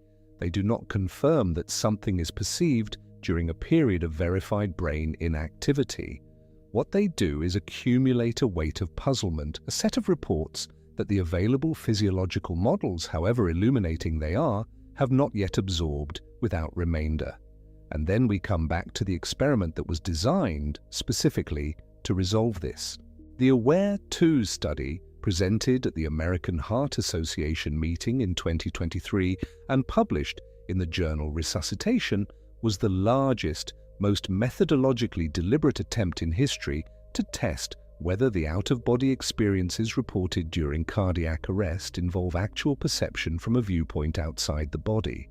2,060 cardiac arrests, 15 hospitals across 3 countries, the United States, the United Kingdom, and Austria. The design addressed directly the central methodological gap in all the prior anecdotal cases. Instead of waiting for a survivor to spontaneously report seeing something and then trying to verify it retroactively, AWARE-2 placed the target in advance. Tablets were mounted near the ceilings of resuscitation areas facing upward, displaying randomly generated images. A person floating near the ceiling, perceiving from above, should be able to see the image. A person in the hospital bed below, whether conscious or not, could not see it. The image was hidden. The test was set. Across 2,060 cardiac arrests, this is what happened to the visual test. No patient who reported an out-of-body experience during their resuscitation was located in a room where a tablet was positioned. Not one. The hidden images is the visual targets designed to catch veridical perception in the act. Were never seen. Nobody reported the image on the ceiling tablet. This is the honest result. Now, before this result is taken as a clean refutation of OBE perception, the full picture needs to be stated. The result is not evidence that OBEs don't involve perception. It is evidence that the controlled test could not be triggered under the conditions of this study. The patients who reported OBEs were not in rooms with the equipment. The equipment was not in the right places at the right times. The test was designed well but deployed into the logistics of actual hospital resuscitations, which are not a controlled laboratory. Cardiac arrests happen where they happen, not where the tablets are mounted. So AWARE-2 2 did not catch the soul in the act, but it also did not rule out that under better controlled conditions where the target is guaranteed to be in the same room as every resuscitation attempt, the test might produce a different result. The smoking gun is still missing. That is the accurate statement, not the gun was found and it was empty. Rather, the conditions under which the gun could have fired were not fully met, so we don't yet know what it would have done. The EEG finding from AWARE 2 stands alongside this null on the visual target. Both things are true at once. The experience of consciousness during cardiac arrest that patients report cannot be confirmed by hidden visual targets, and the brain activity recorded during cardiac arrest is more complex, more organized, and more persistent than the flatline assumption allows. These two findings, sitting side by side in the same study, are a compressed version of the whole field. The evidence for some form of unusual neural activity during the dying process is growing and increasingly difficult to dismiss. The evidence for consciousness extending beyond the brain, perceiving things independently of it, remains tantalizing, contested, and as yet uncaptured by any controlled test. This is not a failure of the science. This is where the science actually is. And it is a stranger, more interesting place than either the believer who wants confirmation or the skeptic who wants closure would prefer. There is one more piece of the puzzle that researchers have been quietly assembling, and it points not toward what happens during the experience, but toward what the brain might be doing in its final moments to generate it. Jimo Borjigin was not studying near-death experiences when she made her discovery. She was a neuroscientist at the University of Michigan, working with her team on the basic physiology of dying. In 2013, they published their findings in the Proceedings of the National Academy of Sciences. What they found was this. In the 30 seconds immediately following cardiac arrest in rats, the brain did not simply go quiet. It surged, synchronized bursts of high-frequency gamma oscillations, the kind of brain activity associated in humans with heightened perception, conscious attention, and the binding of separate sensory streams into a single unified experience, appeared after the heart stopped, and they exceeded the levels recorded while the animals were fully awake. The brain, in its dying, was doing something it had not done in life. This was not what anyone expected to find. The prevailing assumption, the one woven into the phrase "the light's going out," is that consciousness diminishes as the brain loses its supply of oxygen and glucose. A dimmer switch slowly turned down. What Borjigin's data showed was something more like a brief, violent flare. There are significant limits to what this finding can carry. These were rats, not humans. Extrapolating from rodent electrophysiology to human conscious experience is a leap that the authors themselves were careful not to fully endorse. And even granting the leap, a gamma surge tells you that organized high-frequency neural activity is occurring. It does not tell you what that activity feels like, if it feels like anything, or whether it is the generator of the panoramic, emotionally saturated, apparently lucid experience that NDE survivors describe. But the direction of the finding matters. If the dying brain produces its most intense, synchronized activity in the moments just after cardiac arrest, then the hypothesis that this surge could generate a subjectively rich experience, what survivors describe as more real than ordinary waking life, at least has a plausible neural mechanism. The hyper-real quality of NDEs, the quality that the Liège memory study later measured and confirmed, might not be anomalous. It might be precisely what you would expect from a brain firing at its maximum coherence. 9 years after Borjigin's rats, a single recording appeared in a human. In 2022, a paper published in Frontiers in Aging Neuroscience described what had happened around the death of an 87-year-old patient who had been undergoing continuous EEG monitoring for the detection of seizures. The monitoring was not intended to record death, but the patient's heart stopped unexpectedly, and for about 30 seconds around the moment of cardiac arrest, and just after, the EEG captured something the research team had not anticipated, a surge of gamma oscillations in patterns associated in the research literature with memory recall, dreaming, and meditative states. The brain, in those final seconds, appeared to be replaying something. This is the kind of finding that produces a particular sensation, not certainty, but a shift in the landscape of possibility. And it comes with the obligation to say clearly what it is not. It is a single recording, one patient, an elderly person on anticonvulsant medications, which alter neural activity in ways that are not fully understood and which may have confounded the results. The researchers themselves noted this. An N of 1 with a significant confound is not a clinical finding. It is an observation, a preliminary signal, a reason to look more carefully. It is not proof that the life review is real. It is not proof that consciousness persists. It is a single data point that points in an interesting direction and demands replication in larger, more controlled samples. Both the Borgigine rats and the 2022 human recording are being enrolled honestly as candidate explanations for the life review. That feature of the NDE in which the person reports experiencing their entire life, or significant portions of it, replayed in panorama, sometimes from multiple perspectives simultaneously, sometimes with an emotional weight and clarity that survivors describe as more instructive than any single lived moment. If the brain surges into its highest gamma activity in the moments after the heart stops, and if that activity has the signature of memory consolidation and retrieval, then it is at least conceivable that the life review is a product of the dying brain doing very fast and very intensely what it does during deep dreaming or certain meditative states, gathering, integrating, replaying. This is a mechanistic account. It is not a debunking. A mechanistic account of the life review does not make the experience less real for the person who had it, any more than a mechanistic account of grief makes grief less painful.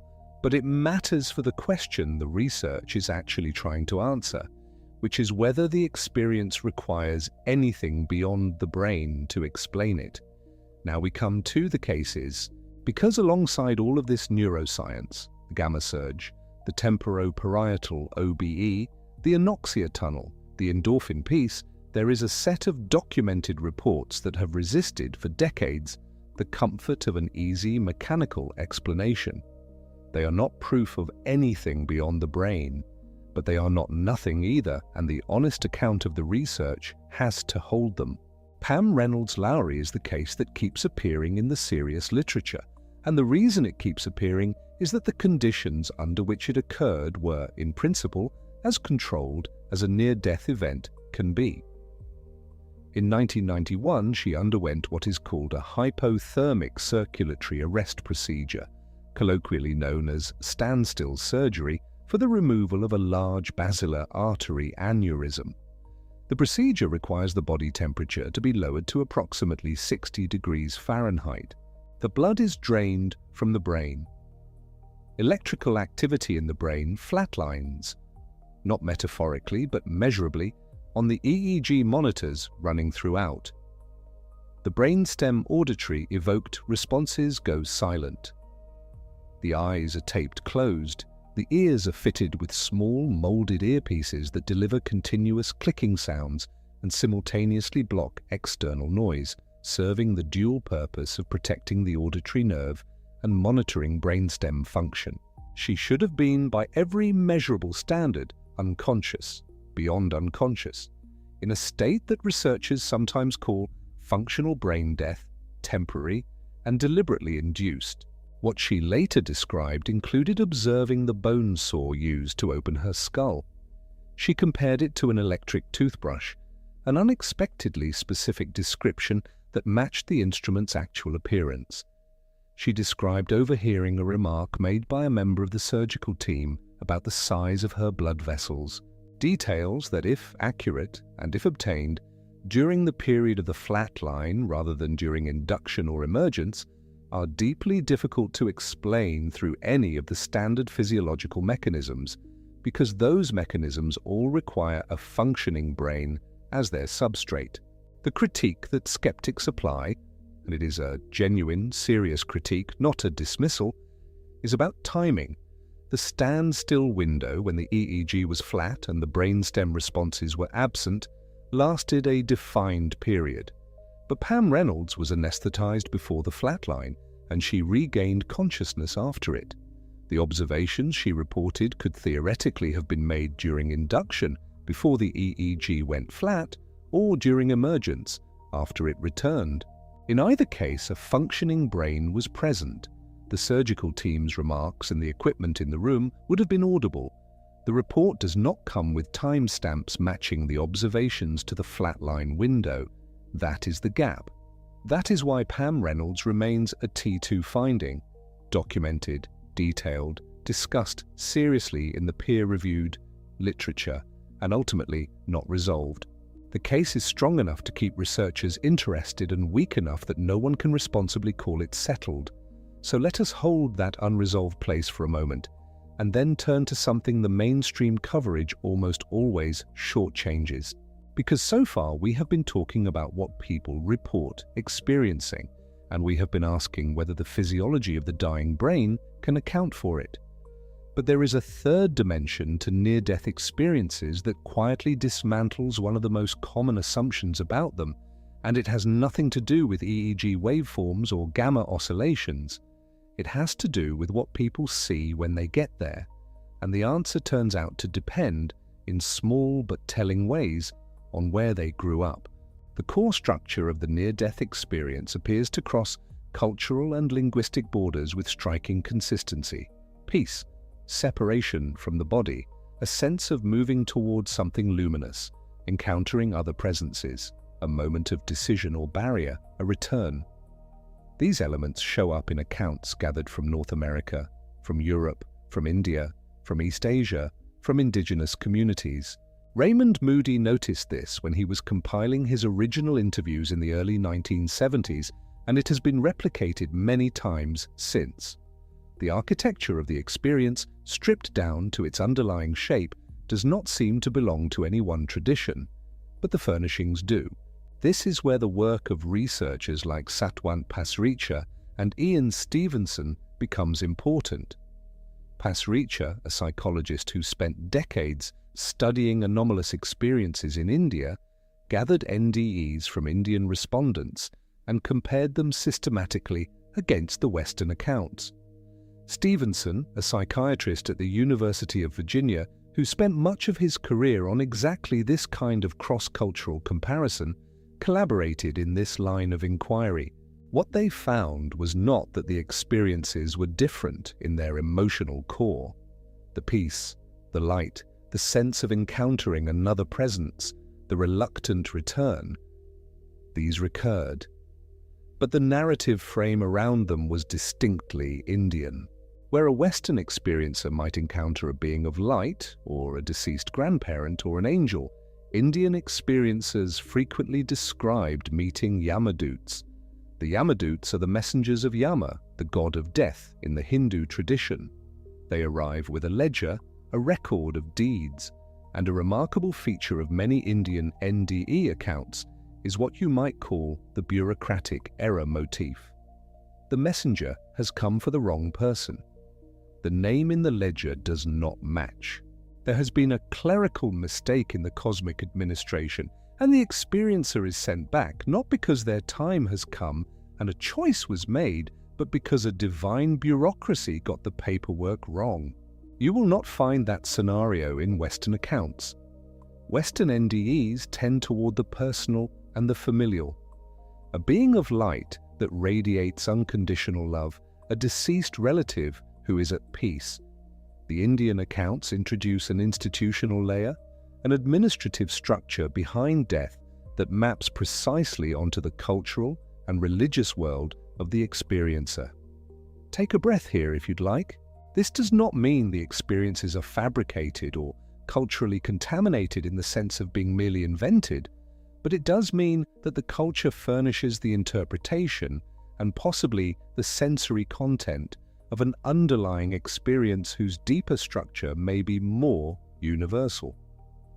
The mind, encountering whatever it encounters at the edge of death, reaches for the closest available vocabulary. A Hindu mind reaches for Yama's court. A Christian mind reaches for something recognizable as Jesus or as angels. Both are trying to name something that may, in its raw form, resist any name. Christian experiencers are considerably more likely to identify the being of light as Jesus, or to describe the setting in terms recognizable from their tradition's imagery of heaven. The light itself and the peace appear across traditions. The identity assigned to that light reflects who the experiencer already was. Now here is the detail about the tunnel that most people, even those who have read a great deal about this subject, do not know. The tunnel is not universal.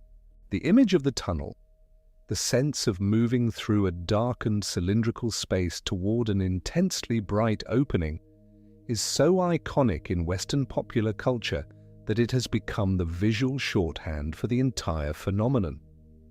Films use it. Metaphors use it. When someone says near-death experience, many people picture it immediately. But the tunnel is markedly less common and in some samples nearly absent in accounts gathered outside of Western cultural contexts. Researchers who have examined this pattern have suggested that the tunnel may be, at least in part, a Western cultural overlay. Not that Westerners are making it up, but that a particular transitional sensation, perhaps the visual narrowing that comes with oxygen depletion as the peripheral retina fails, is being interpreted and remembered through a cultural lens that has primed the mind to expect a tunnel. The visual phenomenon may be real. The tunnel shape, the clean, symbolic cylinder, may be what the Western mind imposes on it. This is a soft finding, a T2 in terms of the evidence, and researchers debate the proportion of the effect that is physiological versus interpretive. But the pattern is consistent enough across comparative studies that dismissing it entirely does not hold up. The tunnel is real for the people who experience it. Whether it would look the same from outside any cultural tradition is genuinely uncertain. Then there is the evidence from children. Melvin Morse, a pediatric intensivist, spent years collecting near-death accounts from children in his 1990 book, Closer to the Light, and what he found was notable precisely for what was absent. Children's near-death experiences contain fewer religious specifics. They are less likely to encounter a recognized religious figure. They are more likely to encounter playmates, living figures, or simply a warm presence without a clear identity. The elaborate theological furniture that adult NDEs carry, the judgment, the heavenly architecture, the encounters with saints or angels, is largely missing. The natural interpretation is that children have not yet had time to absorb the full architecture of their culture's afterlife imagery. They encounter whatever they encounter with less scaffolding available, and so what comes back in their accounts is closer to the raw shape of the experience before culture has had time to dress it. None of this settles the question of what the experience is or where it comes from, but it tells us something important about how to read the accounts. The reports are not a transparent window onto a fixed, objective realm that everyone enters identically. They are shaped, at least in part, by who is doing the experiencing. The experience moves through a person, and it picks up their vocabulary on the way out. Let us rest here for just a moment. Take a slow, deep breath. Notice the quiet of wherever you are right now, and when you are ready, we will continue. There is one more corner of the phenomenon that the research literature tracks, and it is the one most people least want to discuss, not because it threatens belief in one direction or another, but because it unsettles the comfortable narrative that near death is always an encounter with light and peace Somewhere between 1 in 7 and 1 in 5 experiencers, depending on the study and the methodology, report a distressing near-death experience. Not a peaceful passage, not a loving light, a void, a sense of nothingness so absolute it verges on annihilation, or judgment, guilt, a facing of actions whose weight had been avoided in life. In some accounts, imagery that is straightforwardly hellish, a darkness that is not peaceful but menacing, presences that are not welcoming but hostile, the sensation of being dragged rather than drawn. Pim van Lommel and others who have systematically studied these experiences note that they are significantly underreported. The reason is social stigma. Coming back from a cardiac arrest and describing a serene encounter with light carries a certain acceptability. Coming back and describing what felt like damnation does not invite easy conversation. Many people who had distressing experiences simply do not tell anyone, or they wait years, or they describe a sanitized version that preserves the peace and omits the fear. The true prevalence of distressing NDEs is therefore almost certainly higher than any published figure captures. What we have are lower bounds, not accurate estimates. And here is the detail that makes the distressing cases theoretically important. They happen regardless of the experiencer's prior beliefs or behavior. Kind, gentle people have terrifying NDEs. People who lived by their own account, without serious moral failure, encounter imagery of judgment. Conversely, people who carry heavy guilt or self-accusation sometimes return describing only love and acceptance. The correlation between the life lived and the type of experience encountered is not clean or reassuring in either direction. The distressing cases also resist the purely physiological explanations nearly as effectively as the most striking pleasant ones. If the experience is simply oxygen starvation, why would two people with identical oxygen profiles in the same ward during arrests of similar duration, one emerge describing peace and the other describing a void? The physiological variables do not neatly predict the experiential ones. This is not an argument for any supernatural interpretation, but it is an honest accounting of the data, and the data is not as simple as either the believers or the skeptics prefer. Now we reach the part of the evidence that is genuinely the most robust, the part that even determined skeptics have difficulty dismissing with the usual tools, not the dramatic cases, not the contested veridical perceptions, not the EEG recordings. Those are all interesting and all contested at various tiers of reliability. The most robust findings in the entire literature are about what happens after.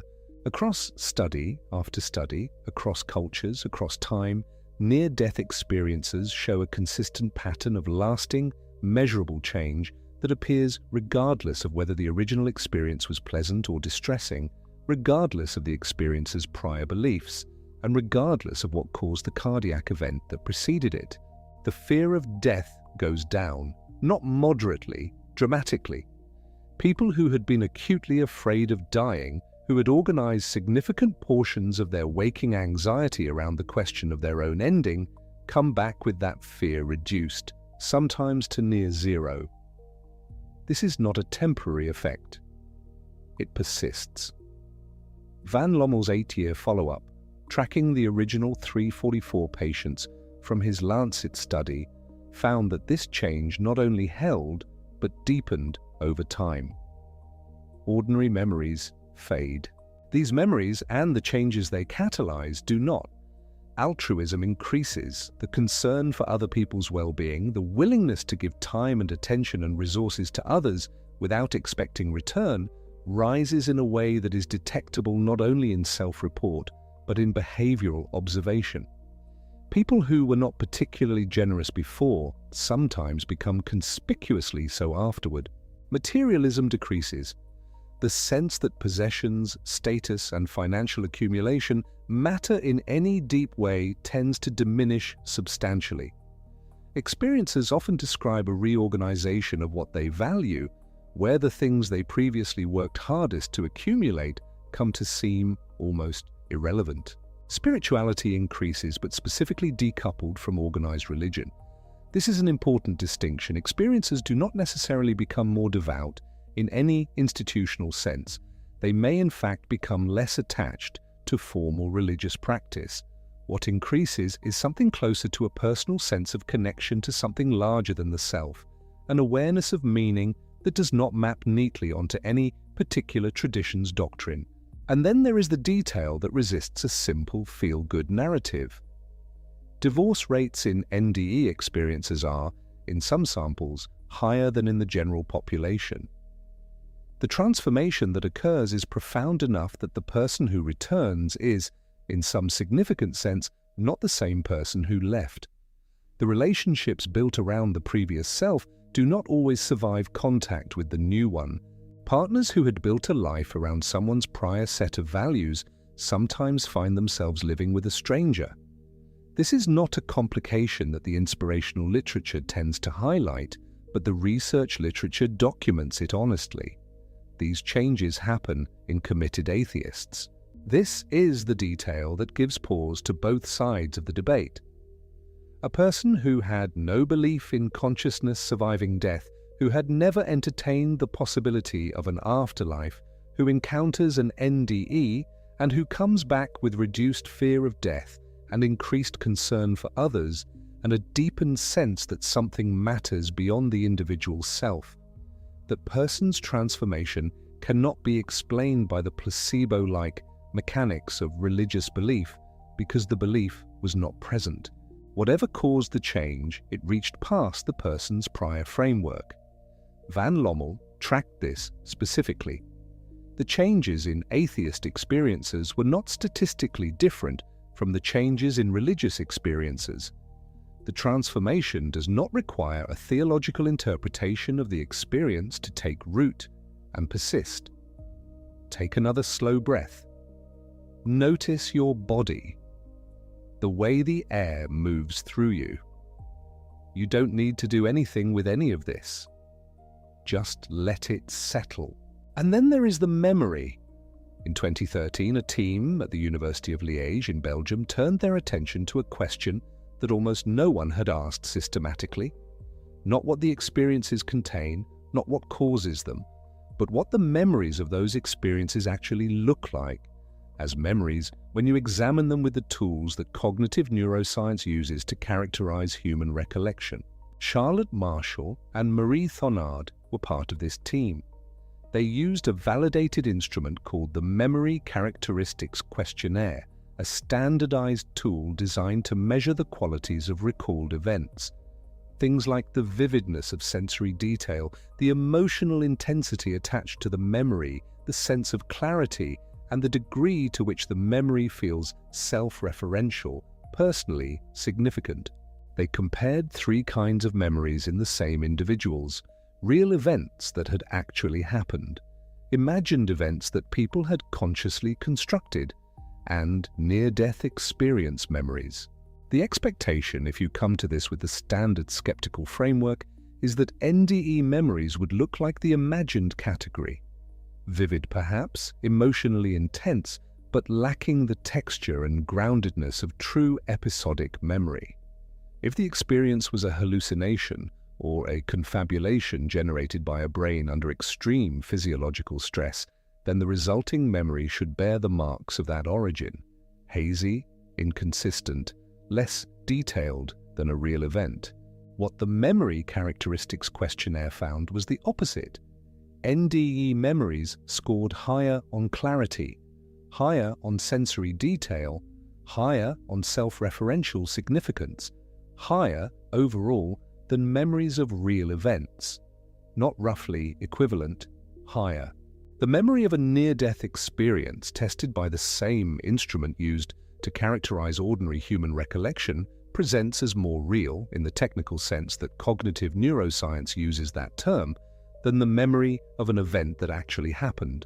This does not prove that what was experienced was objectively real in any metaphysical sense. It does not demonstrate that consciousness was floating above the operating table, but it emphatically does not support the confabulation hypothesis. Confabulated memories do not produce this profile. Dream memories do not produce this profile. The memory of watching a film does not produce this profile. What produces this profile is the experience of something genuinely significant and sensory, something the brain encodes with unusual intensity and preserves with unusual fidelity. The fact that NDE memories produce it raises a question that the existing physiological models have difficulty answering cleanly. If the experience was generated by a brain in extremis, a brain starved of oxygen, flooded with stress chemicals, possibly seizing or surging, why does the memory not carry the marks of those conditions? Why is it not fragmentary, confusing, inconsistent with itself?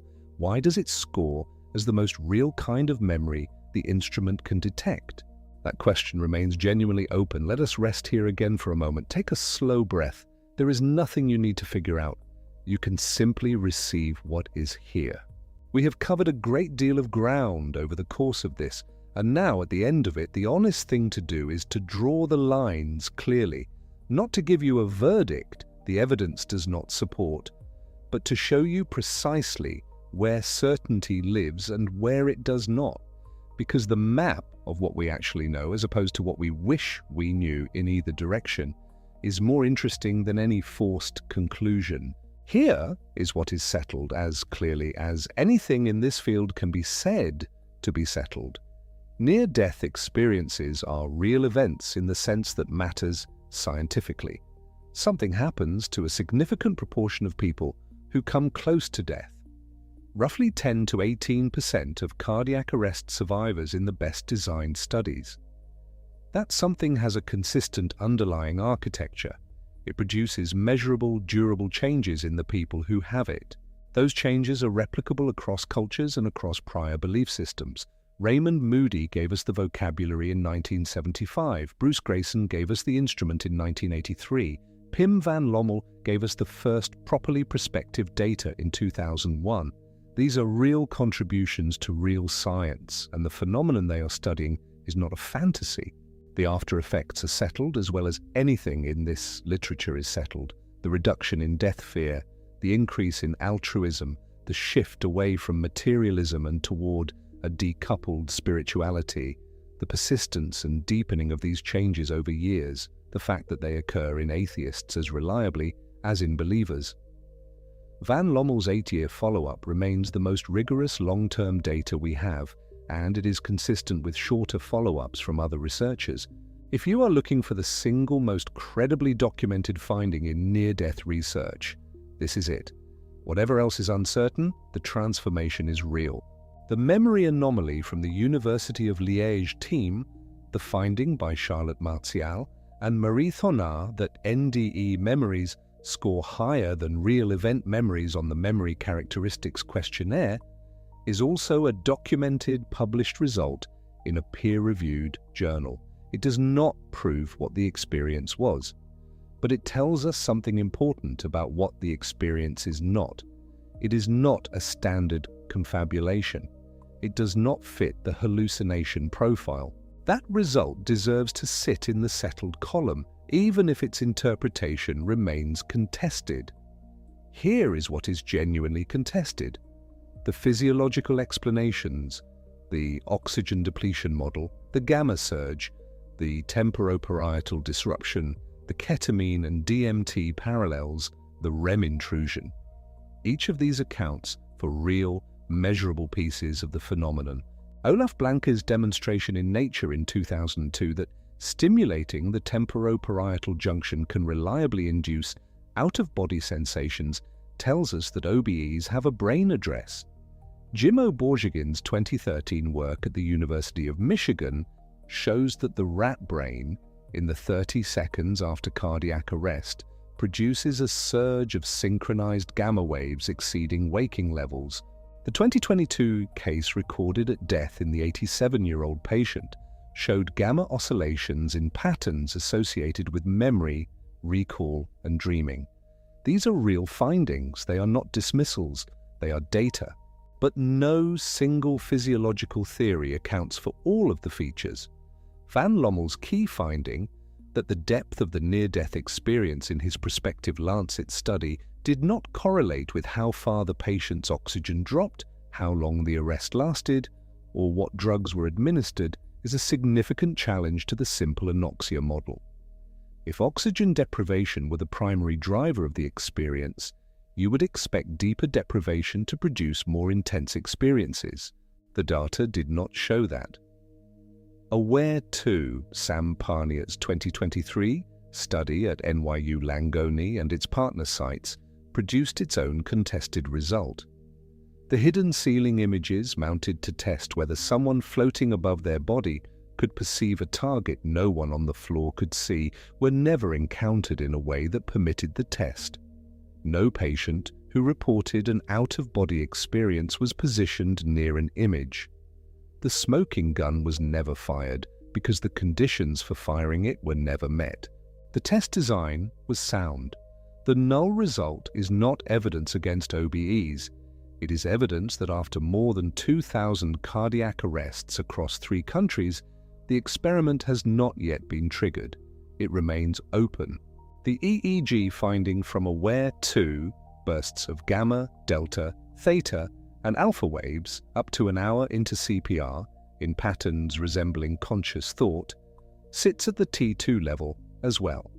Striking, consistent with the Borjigin animal data and the 2022 human recording, not yet explained by any consensus account of what the arrested brain should be doing, not yet sufficient to build a theory on, but not something to set aside either.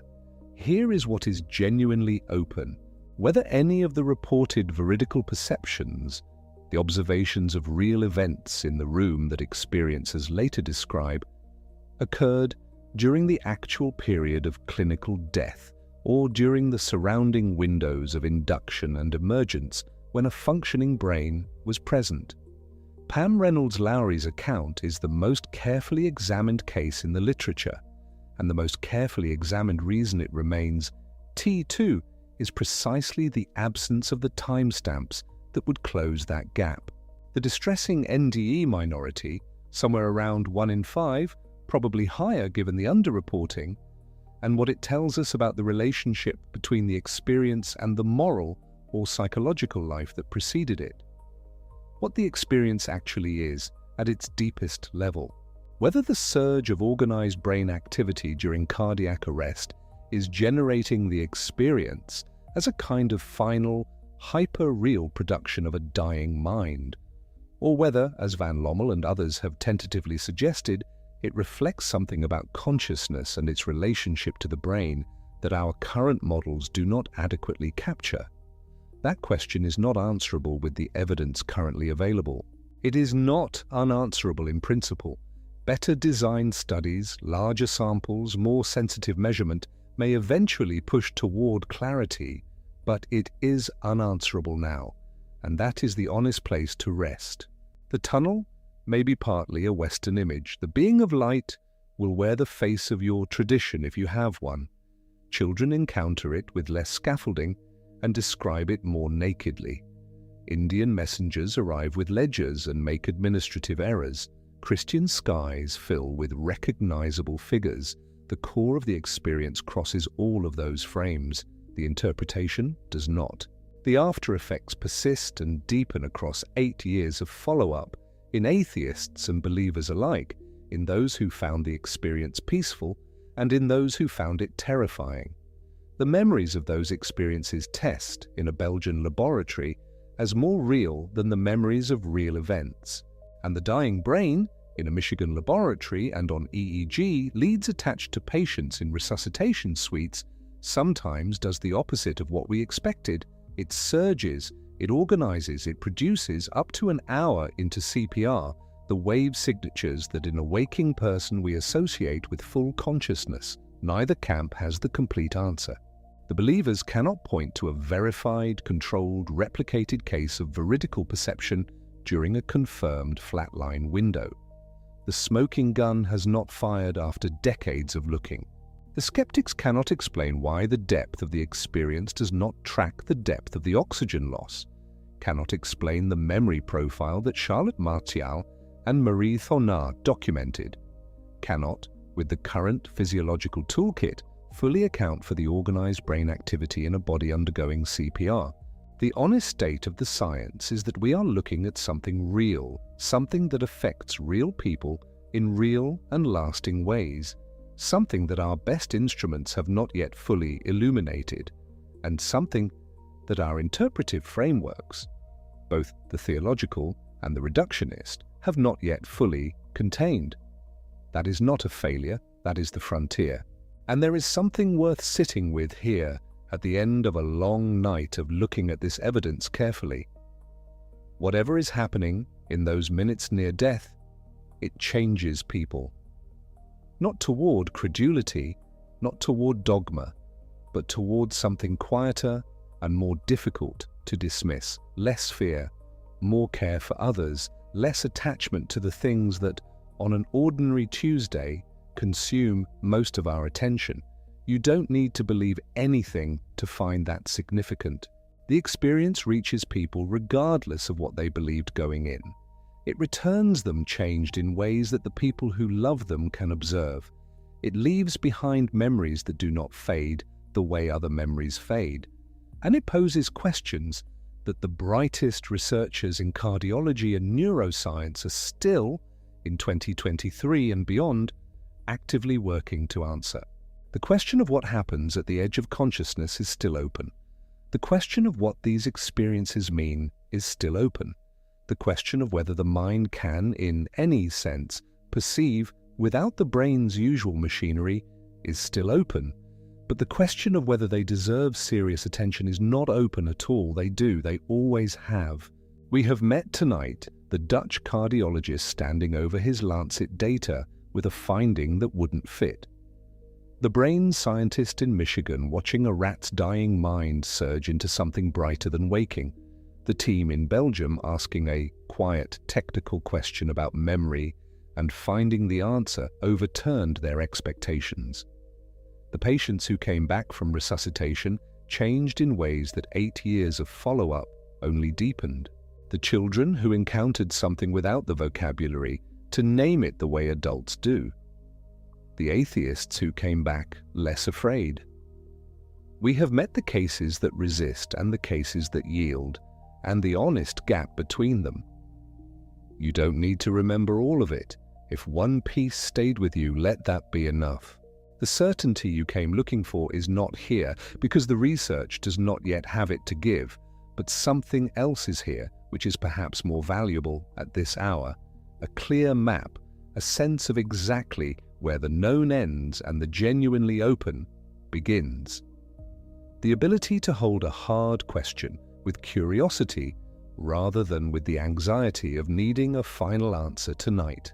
Whatever is at the edge of this life, many people have approached it and returned saying with remarkable consistency that they were less afraid afterward. That at least is something to carry with you into sleep. Be wise in the simplest way there is tonight, and rest.